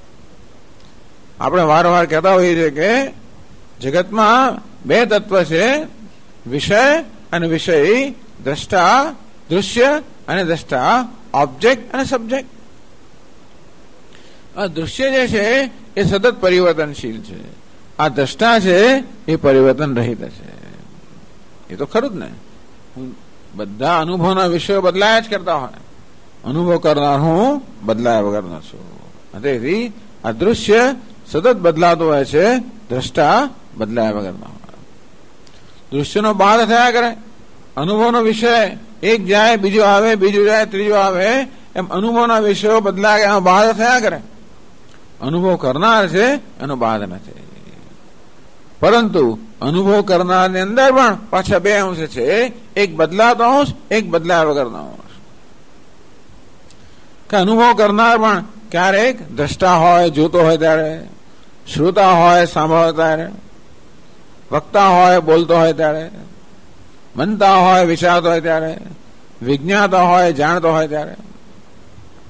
અનુભવ કરનારની અંદર પણ એક આવી રીતે બદલાતો અંશ છે, જેને કારણે અનુભવ કરનાર પણ આવા જાત જાતના વેશ લેતો હોય.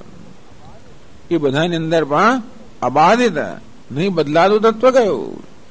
એટલે જયારે મારી જાતને હું વક્તા, શ્રોતા, મનતા, દ્રષ્ટા પ્રકારે કહેતો હોઉં, અને એ રીતે હું માં એટલે દ્રષ્ટાની અંદર કે વિષયની અંદર કે અનુભવ કરનારમાં પરિવર્તન થયા કરતું હોય, એમાં પણ કયો અબાધિત તત્વ છે? પરમાર્થ આત્મદર્શનાર્થ. તો આત્મા જે અબાધિત પારમાર્થિક અર્થાત સત્ય કે અબાધિત અંશ છે, હુંનો પણ અબાધિત અંશ કયો? આત્મા ઇત્ય ઉપાસિત આ સર્વની અંદર પણ એટલે દ્રષ્ટા, શ્રોતા, મંતા, વિજ્ઞાતા, કર્તા, ભોગતા, સુખી, દુઃખી, આ બધાની અંદર પણ જે અબાધ્ય તત્વ છે, જે બદલાયા વગરનું તત્વ છે. અહમ અસ્મિ સદા ભામી કદાચિન્નાહમ અપ્રિય, હું છું, ભાસું છું, ક્યારે અપ્રિય નથી. અસ્તિ, ભાતિ, પ્રિય, વાસ્તવમાં મારા પોતાના વિષયનું પણ એક જ પારમાર્થિક કે અબાધ્ય તત્વ છે. એને સ્વરૂપ કહેવાય. કોઈ વસ્તુનું સ્વરૂપ એ કહેવાય જે એનો ક્યારેય બાદ ના થાય, જે હંમેશા એવું ને એવું જ રહે. જે બદલાયા કરતો હોય તો આગંતુક છે, જે બદલાયા વગર અંશ છે કેવો છે? સ્વરૂપ છે, સ્વાભાવિક છે. એને સ્વભાવ કહેવાય, જેમાં ક્યારેય પરિવર્તન ન થાય. નહીં સ્વભાવ ભાવાનામ વ્યાવર્તે, સ્વભાવ ક્યારેય વસ્તુનો બદલાઈ જ ના શકે. જે વસ્તુ બદલાય છે સમજવું કે એ સ્વભાવ નથી. આપણા શરીરની અવસ્થા બદલાય છે, સમજવું કે આપણો સ્વભાવ નથી. મનની અવસ્થાઓ બદલાય છે, સ્વભાવ નથી. બદલાયા કરતી વસ્તુ સ્વભાવ નથી. એટલે જ ભગવાને અંદર એવું એક આત્માના વિવેક અંદર કર્યો. ઇદમ શરીરમ કાંતે ક્ષેત્રમેથી અભિધીયતે. આ શરીર પણ ક્ષેત્ર છે, બદલાયા કરનારું છે, દૃશ્ય છે, અનાત્મા છે. દેહિનોસ્મિન યથા દેહે કૌમારમ યૌવનમ જરા. આ દેહની અંદર પણ દેહની અવસ્થાઓ છે, કુમાર, યુવાન, વૃદ્ધ વગેરે. એ બધામાં ન બદલાનાર. પરમાર્થ આત્મદર્શનાત અહમ અયમ કુતો ભવતિ ચિન્વતઃ. તો આ દ્રષ્ટા, શ્રોતા, મંતા વગેરેનું પણ વાસ્તવિક સ્વરૂપ શું? પરમ પૂર્ણ સત, પરમ પૂર્ણ સત સ્વરૂપ. આ રીતે પોતાનું જ પારમાર્થિક દર્શન કરવામાં આવે. આ બધું ચર્ચાઈ ગયું છે આગળ. ઈશાવાસ્યમિદમ સર્વમ, એ ત્યારે પણ ઈશ્વર વાસ્તવમાં જયારે આત્મરૂપે જ જોવામાં આવે, પોતાને સર્વના આત્મા એ સર્વાત્મા દર્શન કરવામાં આવે, ત્યારે આત્મા એવા ભૂત, આત્મા એવા સમૃદ્ધ, ત્યારે પાછી બધી વસ્તુ આત્મા જ બની ગયા. તો બધું આત્મા બની ગયું કઈ રીતે? પેલા આત્મા શું બની ગયો? આત્મા જ માત્ર ચૈતન્ય બની ગયો. પેલા આત્મા જેને અહંકાર માનવામાં આવતો હતો એ માત્ર સર્વ ચૈતન્ય બની ગયું. ચેતયિતા કેવલ નિર્ગુણ નિર્વિશેષ. હું માત્ર ચૈતન્ય છું, કેવલ, નિર્ગુણ, નિર્વિશેષ. તો સમગ્ર જગત આત્મા બની ગયો એટલે શું? તેથી આ જ્ઞાની પુરુષ જોયે છે કે આ સમગ્ર વાસ્તવમાં બધું જ આત્મામાં નિવૃત્ત થઈ જાય છે, આત્માથી જન્મે છે. તેથી જેમ ભગવદ્ ગીતામાં કહેવામાં આવ્યું, ભગવાન 13મા અધ્યાયમાં કે યદા ભૂત પૃથક ભાવમ એકસ્થમનુપશ્યતિ તત એવ ચ વિસ્તારમ બ્રહ્મ સંપદ્યતે તદા. યદા ભૂત પૃથક ભાવમ એકસ્થમ અનુપશ્યતે. ભૂત પૃથક ભાવમ, આ તો પૃથક ભાવ છે, આ પૃથકતા છે, અન્યપણું છે, વિવિધતા છે. એક સ્થમ અનુપશ્યતિ, જયારે જુએ છે કે આ બધું વાસ્તવમાં એકની અંદર જઈને નિવૃત્ત થઈ જાય છે. બધા જ અલંકારો વાસ્તવમાં એક સુવર્ણમાં નિવૃત્ત થઈ જાય છે. તેમ સમગ્ર નામ રૂપાત્મક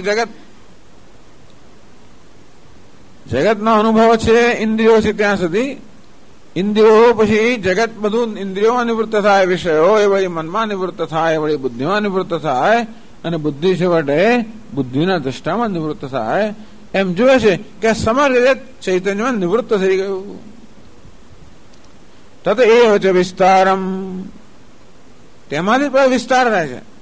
એમાંથી જ વળી ચૈતન્ય જ આ બુદ્ધિને જાગૃત કરે, એ વળી પાછા મનને, પાછી ઇન્દ્રિયોને, પાછા દેહને, પાછા વિષયોને.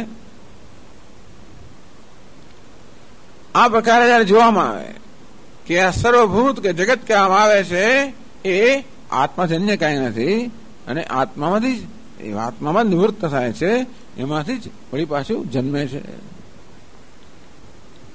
એટલા જ માટે માંડવ્ય ઉપનિષદમાં બહુ સરસ રીતે આ વસ્તુ કહેવામાં આવે. પહેલા સમગ્ર જગતને ઓમકાર સાથે સરખાવવામાં આવ્યો. ઓમકારની 3 માત્રા, અકાર, ઉકાર, મકાર. કોઈક અકાર એટલે આ જાગ્રત અવસ્થા, આ જાગ્રત જગત, જાગ્રતનો અનુભવ કરનાર, આ દ્રષ્ટા, દૃશ્ય અને દર્શન, જાગ્રત દ્રષ્ટા, જાગૃત દૃશ્ય, જાગ્રત દર્શન, આ સમગ્ર આકારમાં આવી ગયો. સ્વપ્નનો દ્રષ્ટા, સ્વપ્ન જગત, સ્વપ્ન દર્શન ઉકારમાં આવી ગયો. સુષુપ્તિનો અનુભવ કરનાર, સુષુપ્તિનો અનુભવ, સુષુપ્તિ મકારમાં આવી ગયો. એટલે સમગ્ર ઓમકાર એટલે સર્વાણી ભૂતાની જોઈએ. એટલે પછી તો ઓમકારની ઉત્પત્તિ થઈ શાંતિમાંથી. ઓમ ઓમ ઓમ. ઓમકારની ઉત્પત્તિ પણ શાંતિમાંથી, ચૈતન્યમાંથી. એની નિવૃત્તિ પણ ચૈતન્યમાંથી, ઉત્પત્તિ પણ ચૈતન્યમાંથી. આમ સમય જગત ચૈતન્યમાં નિવૃત્ત થઈ ગયું, એમાંથી જ વળી એનો ઉદ્ભવ થયો. આ પ્રકારે જયારે સ્પષ્ટ રૂપે જુએ ત્યારે સર્વમ આત્મા એવા ભૂત, આ બધું આત્મભાવને પ્રાપ્ત કર્યું, આત્મા જ બની ગયું. અર્થાત ચૈતન્ય સર્વના આત્મા છે. આ દ્રષ્ટા, દૃશ્ય અને દર્શન વાસ્તવમાં એક જ ચૈતન્ય છે. એ જ ચૈતન્ય અહમ વૃત્તિથી દ્રષ્ટા કહેવાય, ઇદમ વૃત્તિથી વિષય નામ રૂપથી દૃશ્ય કહેવાય, અને વૃત્તિથી દર્શન કહેવાય. વાસ્તવમાં ઇદમ વૃત્તિથી છે તો દરેકનું એક જ તત્વ ચૈતન્ય. આ પ્રકારે આત્મૈવ ભૂત, આત્મૈવ સંવૃત્ત હૈ, ટૂંકમાં બધું જ આત્મા બની ગયું, આત્મભાવને પ્રાપ્ત કર્યું. અર્થાત દરેક જે કઈ વસ્તુ છે એનું તત્વ આ ચૈતન્યથી અતિરિક્ત કાંઈ જ નથી. પરમાર્થ વસ્તુ વિજાનત હૈ.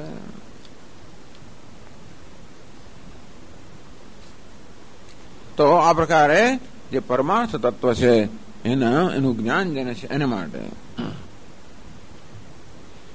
તત્ર કો મોહ કશોક તસ્મિન કાલે તત્ર આત્મનિવા યસ્મિન તત્ર તસ્મિન તત્ર તસ્મિન કાલે તત્ર આત્મનિવા. તે સમયે અથવા તો એ વ્યક્તિ માટે કો મોહ કશોક, કયો મોહ હોઈ શકે, કયો શોક હોઈ શકે, શું મોહ બાકી રહે, શું શોક બાકી રહે. સર્વાત્માનું આત્માનું દર્શન કરવું આ પ્રકારે એની શોક અને મોહ કેમ દૂર થઈ જાય? તત્ર કો મોહ કશોક, તો પછી કયો મોહ રહે, કયો શોક રહે? આને શું સંબંધ છે?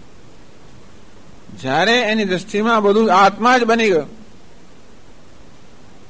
આત્મા અન્ય કઈ છે જ નહીં, હું જ એક અદ્વિતીય છું, પછી કયો મોહ હોય અને કયો શોક હોય? તો વિજાનત કો મોહ કશોક. જેને આ પ્રકારનું જ્ઞાન છે એને કયો મોહ ને કયો શોક હોઈ શકે, એટલે જ્ઞાનથી જ શોક અને મોહ ના હોય. આ વાક્યમાં બરાબર જોવા જેવું છે ને. તત્ર કો મોહ કશોક વિજાનત અથવા એકત્વમ અનુપશ્યત. આ એકત્વના દર્શન કરનારને કે પરમાર્થ તત્વનું જે જાણ છે, જ્ઞાન છે, એને પછી કયો મોહ હોઈ શકે, કયો શોક હોઈ શકે? એનો અર્થ એ થયો કે જ્ઞાન પ્રાપ્ત કરવા માત્રથી જ બધો મોહ અને શોક જતો રહે. એનો તો એવો પણ થયો કે જ્ઞાનના અભાવમાં જ શોક અને મોહ છે. કારણ કે શોક અને મોહ દૂર કરવા બીજું કઈ કહ્યું નહીં, એને બીજું કયું પ્રાપ્ત થયું જ નથી. જે છે એના માત્ર દર્શન જ કરે છે. જ્ઞાન એટલે જે છે એને જાણવું. જ્ઞાન પ્રાપ્ત કરે બદલાતું નથી. જેમ પ્રકાશ કોઈ પદાર્થને બદલે નહીં, જેવા છે તેવા ઉજાડે, તેમ જ્ઞાનમાં કોઈ પદાર્થમાં કોઈ પરિવર્તન ના કરે, જેવું છે તેવું જ માત્ર જણાવે. ટૂંકમાં જગતની કે આપણા જીવનની જે વાસ્તવિકતા છે એ વાસ્તવિકતાને જ આ જ્ઞાન જણાવે છે. પણ એ વાસ્તવિકતાને જાણવાને કારણે હવે એને કોઈ શોક અને મોહ રહ્યો નથી. એનો અર્થ એ થયો કે વાસ્તવિકતાને ન જાણવાથી અથવા ખોટી રીતે જાણવાથી જ આ શોક અને મોહ ઉત્પન્ન થયો હતો. એ જ વાત શંકરાચાર્ય મહારાજ કહે છે.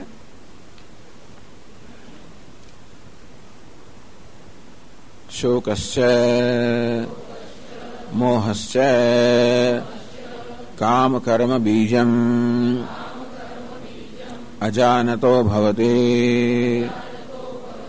न तो आत्मैकत्वं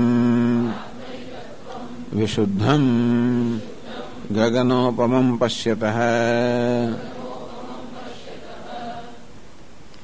शोकस्य मोहस्य भवति।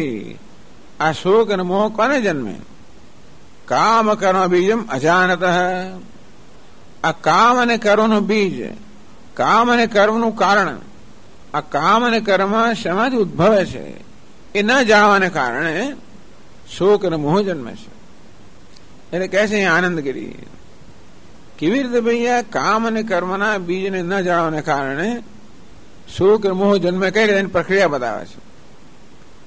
નિરતિશય આનંદ સ્વરૂપમ અતએવ દુઃખ અસ્પૃષ્ટમ આત્માનમ અજાનતઃ શોકો ભવતિ. આત્મા એ વાસ્તવમાં નિરતિશય આનંદ સ્વરૂપ છે. આનંદ પણ નિરતિશય, જેનાથી અતિશય અર્થાત જેનાથી ચઢિયા તો કાંઈ નથી, એવો અનંત આનંદ સ્વરૂપ છે. આત્મા જે અનંત આનંદ સ્વરૂપ છે. અતએવ દુઃખ અસંસ્પૃષ્ટમ, અને તેથી જ દુઃખથી અસ્પૃષ્ટ છે. આત્મા સદા આનંદ સ્વરૂપ છે અને જોડે જોડે હંમેશા દુઃખથી અસ્પૃષ્ટ છે. ક્યારે આત્મા દુઃખ છે જ નહીં. આનંદ સિવાય કાંઈ જ નથી. પૂર્ણ આનંદ છે, દુઃખનો લેશ માત્ર નથી. આવું આત્માનું સ્વરૂપ છે, આવું મારું સ્વરૂપ છે, તમારું સ્વરૂપ છે. આ જ વસ્તુ છે, બીજું કયું એ સિવાય કશ. એટલે બીજા બધાનું આ જ સ્વરૂપ છે. જગતમાં જે કંઈ છે, જળ કે ચેતન, એવા એક જ સ્વરૂપ છે, નિરતિશય આનંદ. જેમ પંચદશીકાર આપણું ધ્યાન દોરું ને, આનંદાત દેવ ખલ વિમાની ભૂતાની જાયંતે આનંદેન જાતાની જીવંતી આનંદમ પ્રયંતી અભિસંવિશંતી. આમ તૈત્રીય ઉપનિષદમાં સ્પષ્ટ કહેવામાં આવ્યું કે આ સર્વભૂત સમગ્ર જગત આનંદમાંથી જ જન્મે છે, આનંદમાં જ સિદ્ધ છે, આનંદમાં જ એને વિલીન થઈ જાય છે. કોઈ શેવાન્યાત કહ પ્રાણ્યાત યદેશ આકાશ આનંદો ન સ્યાત. આ આનંદ સ્વરૂપ આત્મા ન હોત તો કોઈને જીવવાનો કોઈ ઉત્સાહ હોત જ નહીં. તેથી આનંદમાં જ બધા જીવે છે, આનંદના આધારે જ જીવે. ભલે આનંદ બિચાર અનુભવતા ના હોય જુદી વાત છે, પણ ટૂંકમાં તૈત્રીય ઉપનિષદ કહે છે કે આનંદ સિવાય કશું છે જ નહીં. કશી વસ્તુને જરા તપાસીએ ત્યારે, ઉપર છેલ્લી જોતા કદાચ લાગે આપણે દુઃખ, પણ તપાસીએ ત્યારે જે વસ્તુ મહાન દુઃખ લાગે એને પણ અંદર જયારે ખોતરવામાં આવે, સૂક્ષ્મ જોવામાં આવે તો અંદર અમને આનંદ દેખાશે. મને દુઃખ થયેલું કોઈકનો આનંદ થયો છે, ક્યાંક તો આનંદ આવવો જ જોઈએ. એટલે એવું તો ખરું જ ને. કોઈ મને દુઃખ પહોંચાડે ત્યારે પણ ક્યાંક તો કહેશે કે આનંદ આવવો જોઈએ, એ સિવાય તો ન જ થાય. દરેક દરેક વ્યવહારની પાછળ આનંદ રહેલો છે. આનંદ જ કંઈક જે પ્રયોજન રહેલું જ છે. કોઈને સુખ આપવાની અંદર પણ છેવટે આનંદનું પ્રયોજન રહેલું છે. એ દ્વારા મને સુખ થાય. કોઈને દુઃખ આપવામાં આનંદનું પ્રયોજન, એ દ્વારા મને કે રાહત થાય. એવું છે ને કે રાહતની બહુ જરૂર હોય છે. ઘણી વાર અંદર બધો ઉભરો હોય ને એ કાળાની જરૂર હોય, રાહતની જરૂર હોય. સ્વામીજી ઉભરો નીકળી ગયો, ચાલો સારું છે, ઉભરો નીકળ્યો, રાહત થઈ ગઈ. એટલે ઘણી વાર આમ ખાલી કહેવાથી ઉભરો નીકળી જાય, ઘણી વાર કરવાથી ઉભરો નીકળે. નહીં, ઉભરો જ નીકળતો હોય છેવટે તો અંદર ઉભરાતો હોય. આપણે એને અંદર રોકી ના શકીએ, અંદર સમાવી ના શકીએ, એટલે ઉભરાઈ જાય. ક્યાં તો શબ્દના રૂપમાં ઉભરાય કે બીજા ત્રીજા રૂપમાં, વર્તનના રૂપમાં, વાણીના રૂપમાં, જે કઈ કર્મના રૂપમાં ઉભરાય.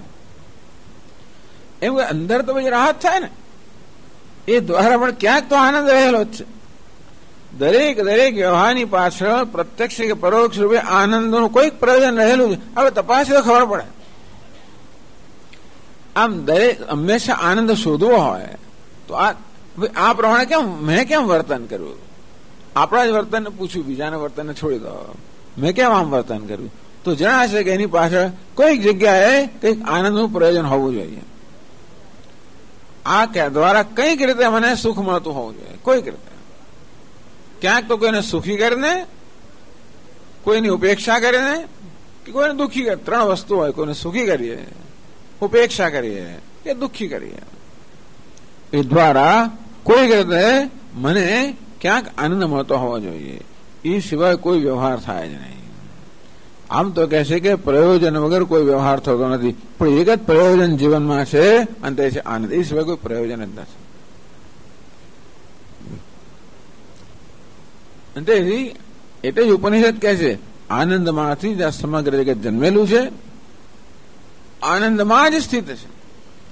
જે કોઈ જગ્યાએ જે કોઈ પ્રવૃત્તિ ચાલતી હોય, કશું પણ ચાલતું હોય, એની પાછળ છેવટ આપણને પ્રયોજન રૂપે આનંદ ક્યાંક તો દેખાશે. ભલે ને કઈ કુદરતમાં ગમે થતું હોય, એ કુદરતની અંદર પણ બધા ધડાકા ભડાકા થતા હોય છે, એ દ્વારા પણ એ રાહત જ ઈચ્છે છે. એ પણ રાહત ટૂંકમાં બધી નીચે પેલી પૃથ્વીની અંદર પણ આ બધી પ્લેટો બધી અથડાતી હોય આમ કે ભૂકંપ, એ દ્વારા પૃથ્વી રાહત જ ઈચ્છે છે. એની અંદર જે ઉભરો છે એ ઉભરો ક્યાં જ્વાળામુખી રૂપે કાઢે, ભૂકંપ કાઢે, તોફાન, ઝંઝાવાત, વાવા, એ તો બધા ઉભરા જ નીકળતા હોય. જે જમા થઈ ગયું હોય એ આવી રીતે બહાર નીકળતું. એમ કરીને રાહત થતી હોય છે. ક્યાંક ક્યાંક રાહત થાય. કશીક જગ્યાએ વિચારવાનું દુઃખ પડે તો ક્યાંક રાહત થઈ હોય. એટલે કહે છે બધો જ વ્યવહાર છેવટે આનંદથી જ પ્રેરિત છે. ભગવાન કે છે બધા વ્યવહારનો પ્રેરક હું જ છું, અને ભગવાન આનંદ સ્વરૂપ છે. આનંદમાંથી ઉત્પત્તિ, આનંદમાંથી જ પ્રેરણા, આનંદમાં જઈને સર્વ વસ્તુ લીન થઈ જાય છે. એટલે નિરતિશય આનંદ, અનંત આનંદ એ મારું ને બધા એ બધું સ્વરૂપ જ છે કે હું જ સર્વ છું. તેથી જે કાંઈ છે વાસ્તવમાં નિરતિશય આનંદ છે. અને દુઃખ ખરેખર તો ક્યારેય આત્માને સ્પર્શતું જ નથી. અતએવ દુઃખ અસ્પૃષ્ટમ આત્માનમ અજાનત. છેડે બધા શોક અને મોહ કે કામ અને કર્મ જે કઈ છે બધાનું બીજ તો આત્મા જ છે. બધી કામના જે જન્મે છે છેવટે આનંદ માટે જ છે. આત્મા જ ખરેખર આનંદ સ્વરૂપ, આત્મા જ ખરેખર તો બધી કામનાનો વિષય છે ને. ક્યારે કોઈ પણ કામના પૂરી કરવા દ્વારા પણ છોડ આનંદ જ ઈચ્છે છે ને. એ આનંદ હું છું એ જાણતો નથી. બસ કોઈ પણ કામના પૂરી કરવા દ્વારા છોડે એક જ પ્રયોજન હોય છે, આનંદ પ્રાપ્ત કરવાનો. પણ જાણતો નથી કે જે આનંદને પ્રાપ્ત કરવા માંગુ છું તે હું છું એ નથી જાણતો. અજાનત શોકો ભવતી, એને કારણે બિચારાને શોક જન્મે છે. ટૂંકમાં આનંદ સ્વરૂપ આત્માને ન જાણતો હોવાને કારણે શોક જન્મે. કયો શોક? એટલે બે વસ્તુ કહી. આત્મા આનંદ સ્વરૂપ છે અને હંમેશા શોકથી અસ્પૃષ્ટ છે. ક્યારે શોક કે દુઃખ એને સ્પર્શી શકે જ નહીં. એ ન જાણતો હોવાને કારણે હા હતોહમ ન મે પુત્રોસ્તી ન મે ક્ષેત્રમેદી. અરે રે હું તો હણાઈ ગયો, મરી ગયો.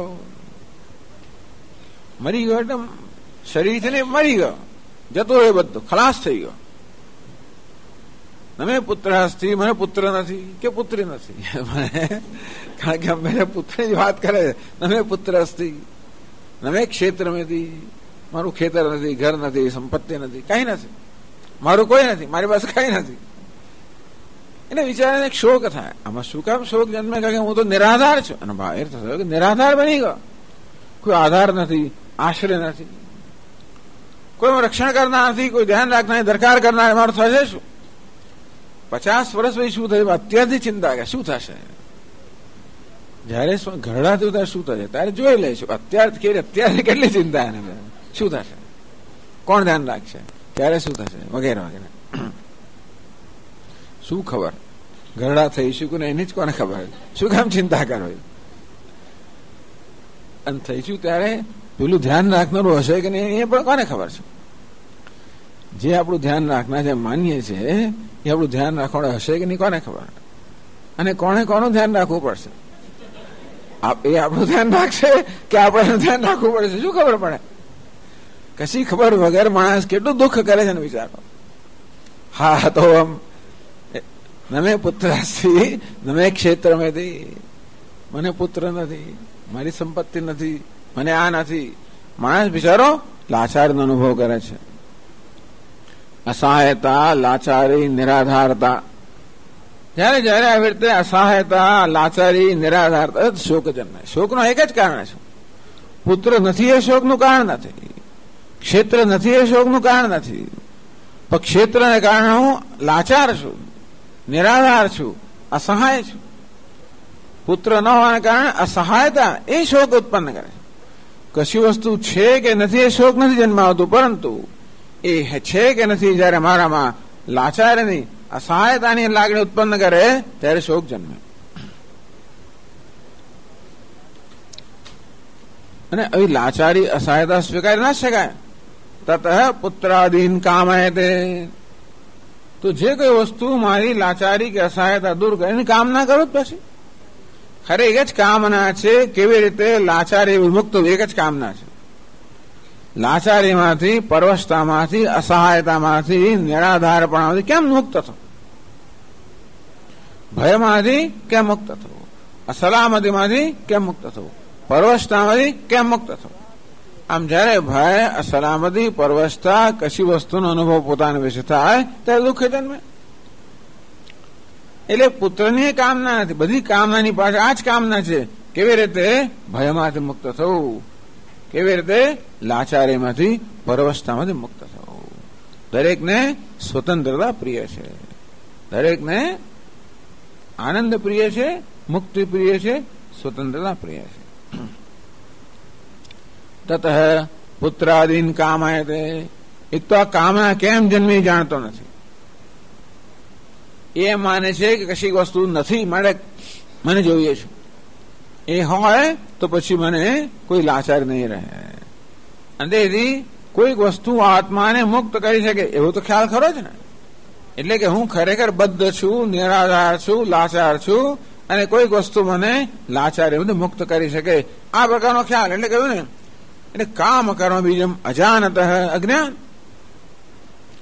આ કામ અને કર્મનું બીજ છે એ આત્માની અસહાયતા છે, લાચારી છે, પરવશતા છે. પણ એ સ્વયં પરવશતા વળી પાછી આત્માને ન જાણવાને કારણે છે. ન જાણતો હોવાને કારણે અનેક બધી કામનાઓ કરે છે. અને ક્યારે પણ પૂછવા રોકાતો નથી કે આ કામના પૂરી થયા પછી શું. ધારો કે કામના પૂરી થશે તો મને મારો બોજ દૂર થશે કે વધશે, એ પણ પ્રશ્ન છે. મારો બોજ દૂર થશે કે વધશે? પુત્ર આવશે તો બોજ દૂર થશે કે વધશે? સંપત્તિ આવશે તો બોજ દૂર થશે કે વધશે? લાચારી વધશે કે દૂર થશે એની કોઈ ખાતરી નથી. અને તેથી એ માની જ લે છે કે મને જે ગમતી વસ્તુ છે એ મળશે એટલે સુખી થઈશ. પછી ખો ભૂલી જાય ફરી માગવાની. એક વાર માગ્યા પછી મળે, અનુભવ થાય, પછી માગવાની ખો ભૂલી જાય. એ તો આપણે ઘણી માંગણીઓ કરતા જ નથી. પેલું બાળક હંમેશા ઘૂંટણીયા ભરતું જાય, એને દીવો દેખાય તરત દોડે, રોકીએ, તરત દોડે, રોકીએ. એક દાડો આપણે ના હોય એને જાય એને પકડે, પછી કોઈ દાડો પાસે જાય ને, કોઈ દાડો ના જાય, હું કરીને પછી જાય ને લઈ જતો કે હું. તેવી રીતે આ જીવનમાં પણ અનુભવ થયા, કોઈ દાડો પેલો પાસે. પછી જગતમાં વસ્તુ એટલી છે ને કે પૂરી ક્યારે થશે? આપણા અનુભવ તો થયા છે, કેટલી વસ્તુથી આપણે ઊભું થઈ ગયું છે, પણ બીજી નવી વસ્તુ નીકળ્યા જ કરે છે. એટલા માટે આપણે ભૂલી પણ જઈએ છે. ભૂતકાળમાં જેમાંથી આ દજાયો પછી ભૂલી જાય છે, પાછા એમાં નવા જઈએ છે. આ પ્રકારે આ કામનાઓનો પ્રવાહ ચાલુ જ રહે છે. તેથી તત પુત્રાદીન કામયતે, આમ પુત્ર વગેરે ક્ષેત્ર જે કે વસ્તુઓ હોય જે પોતાને મુક્ત બનાવે છે, સ્વતંત્ર બનાવે છે, એ ઈચ્છે છે. તદર્થમ દેવતા આરાધનાદિ ચિકીર્ષતિ. કોઈ વસ્તુ મફત તો મળે જ નહીં, કોઈને આરાધના કરવી જ પડે, કોઈને ખુશ તો કરવો જ પડે ને. જેની પાસે છે એને ખુશ કરવો પડે, એ વસ્તુ જેની પાસે એને ખુશ કરવો પડે, એમને આરાધના. શેઠ પાસે હોય શેઠને ખુશ કરવો પડે, જે કશાક પાસે હોય કોઈને ખુશ તો કરવો પડે. દુકાનદારને ખુશ કરવો, પૈસા આપીને ખુશ કરવો પડે, પૈસા માટે શેઠને ખુશ કરવો પડે. ટૂંકમાં મારી ઈચ્છા પૂરી કરવા માટે કોઈકની આરાધના કરવી પડે. એમને એમ કશું મળતું નથી. ચાલો કોઈને દેવતામાં શ્રદ્ધા હોય તો દેવતાને આરાધના કરે, જેવી આપણી માન્યતા. આપણે માનીએ કે ભગવાન બધું આપે તો ભગવાનને ખુશ કરીએ. સ્વામીજી અમારા ઈષ્ટદેવ કુળદેવી છે, બધું આવે એને ખુશ કરીએ. અમારા સાહેબ બધું આવે એને ખુશ કરીએ. ટૂંકમાં દરેકની જે પ્રકારની સમજ ટૂંકમાં આ બધું કોણ મને આપે છે એની જે પ્રકારની સમજ હોય એને ખુશ કરે. દેવતા આરાધનાથી ચિકીર્ષતી, ઈચ્છા પૂરી કરે પછી આપણે તજવીજમાં હોઈએ કે કેવી રીતે પૂરી કરવી. લોકો હંમેશા આવી રીતે તજવીજમાં હોય. શું કહે છે ભલા કઈ જે હોય તમારા શબ્દો મને યાદ નથી આવતા બરોબર, પણ હંમેશા કઈ ને કઈ આવી રીતે આમ યોજના કરે. ક્યાંથી મેળવવું, કોને ખુશ કરવું, શું કરવું, કેમ કરવું, ઈચ્છા કેમ પૂરી કરવી, યોજના કરે. આમ આરાધનાથી દેવતા આરાધનાથી ચિકીર્ષતી, આ દેવતા વગેરેની અને આરાધના વગેરે કરવાની ઈચ્છા કરે છે. ટૂંકમાં હવે તો કહ્યું શોકસ્ય મોહસ્ય કામ કર્મ બીજમ અપશ્યત અજાનતો ભવતી. પછી શોક અને મોહ જન્મે. શોક અને મોહમાંથી કામના જન્મે અને કામનામાંથી શોક અને મોહ જન્મે. આવું ચાલે છે. પેલા મોહ છે. કયો મોહ છે? આત્માનમ અજાનત. આત્મા આનંદ સ્વરૂપ. મોહ એટલે કે અવિવેક. જે વસ્તુ જે છે એના કરતા વિપરીત જેના મોહ. રજ્જુમાં સર્વના દર્શન કરનાર મોહ, તેમ આનંદ સ્વરૂપ આત્મામાં દુઃખના પરવસ્થાના દર્શન કરનાર મોહ. એમાં જન્મે કામના. પુત્રાદીન કામય દે, દેવતા આરાધનાથી ચિકીર્ષતી. પછી કામના કરે, ખુશ કરવા પ્રયત્ન કરે. કામના પૂરી થાય તો આનંદ થાય, પૂરી ના થાય તો ભાઈ પાછું દુઃખ થાય. એ કામના પૂરી થવાથી મને જે સુખ મળે, જેવું માનતો કે આ વિષય સુખ, એમાં મોહ જ છે ખરેખર તો. એટલે મોહનું પડળ તો ચાલુ જ હોય છે. આત્મા વિષયનો પણ મોહ અને જગત વિષયનો પણ મોહ. આત્મા વિષયનો મોહ કે આત્મા અધૂરો છે, જરૂરિયાત વાળો છે. જગત વિષયનો મોહ કે આ જગત મારી જરૂરિયાત પૂરી કરે. એ મોહ છૂટતો નથી.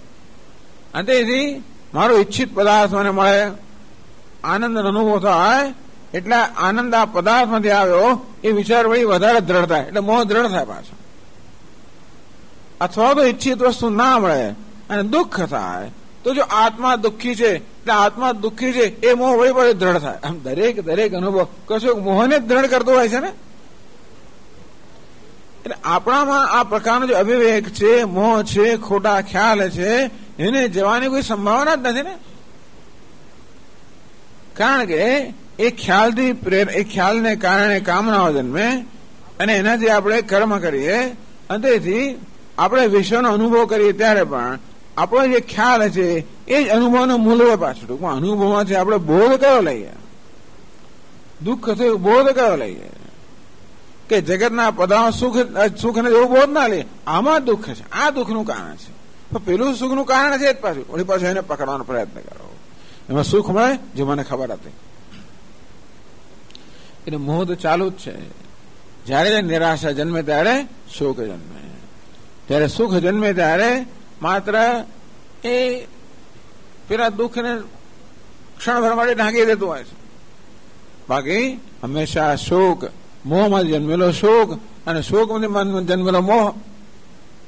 મેં કહ્યું ને કે આ દુઃખ જ છે, આ સુખ જ છે. એ પ્રકાર હું દુઃખી જ છું, આ જગતમાં સુખ છે. એ મોહ પણ વધારે દ્રઢ થતો જ જાય છે. આમ શોક અને મોહની આખી જંજાળ છે, ચાલ્યા જ કરે છે. ઘટમાં એક વસ્તુ બીજાને આપે ઉત્પન્ન કર્યા કરે. એટલા જ માટે આ શોક અને મોહને જ પાયો બનાવીને ભગવદ્ ગીતાનો ઉપદેશ કરવામાં આવ્યો. ભગવદ્ ગીતાનો પ્રારંભ શંકરાચાર્ય મહારાજ સમજાય પ્રમાણે શોક અને મોહથી થાય છે. એટલે ટૂંકમાં એટલા માટે શંકરાચાર્ય મહારાજ આ ભગવદ્ ગીતાના પહેલા અધ્યાય પર કોઈ ભાષ્ય નથી કરતા કે બીજા અધ્યાયના પહેલા 10 શ્લોકો પર પણ ટૂંકમાં આખી ભૂમિકા શોક અને મોહના પ્રદર્શન માટે છે. આ લખ્યું એમને ત્યાં કે આને શોક અને મોહ કેમ જન્મ્યો. બસ આત્મ સ્વરૂપ અજાનત, આત્માના વાસ્તવિક સ્વરૂપને અર્જુન ન જાણતો હોવાને કારણે શોક મોહ છે. એ કેવું બહુ મોટી વસ્તુ છે ને. લોકોને શું જાણે, અર્જુનના શોકનું કારણ સ્પષ્ટ છે કે ભાઈ આ બધા એમના સગાવાલાનો સ્વજનો સંહાર થવાની શક્યતા, કોઈને શોક ના જન્મે, બરોબર છે. પણ ત્યાં શંકરાચાર્ય મહારાજ કહે છે કે નહીં, શોકનું એ કારણ નથી. શોકનું કારણ તો આત્માને ન જાણવાને કારણે છે અને દેહને આત્મા માનવાને કારણે છે. અજ્ઞાન એમાં જન્મતું વિપરીત જ્ઞાન, જેને કહેવાય આવરણ અને વિક્ષેપ. આત્માને ન જાણવો અને એને ખોટી રીતે જાણવો, એ જ અર્જુનના શોકનું કારણ છે.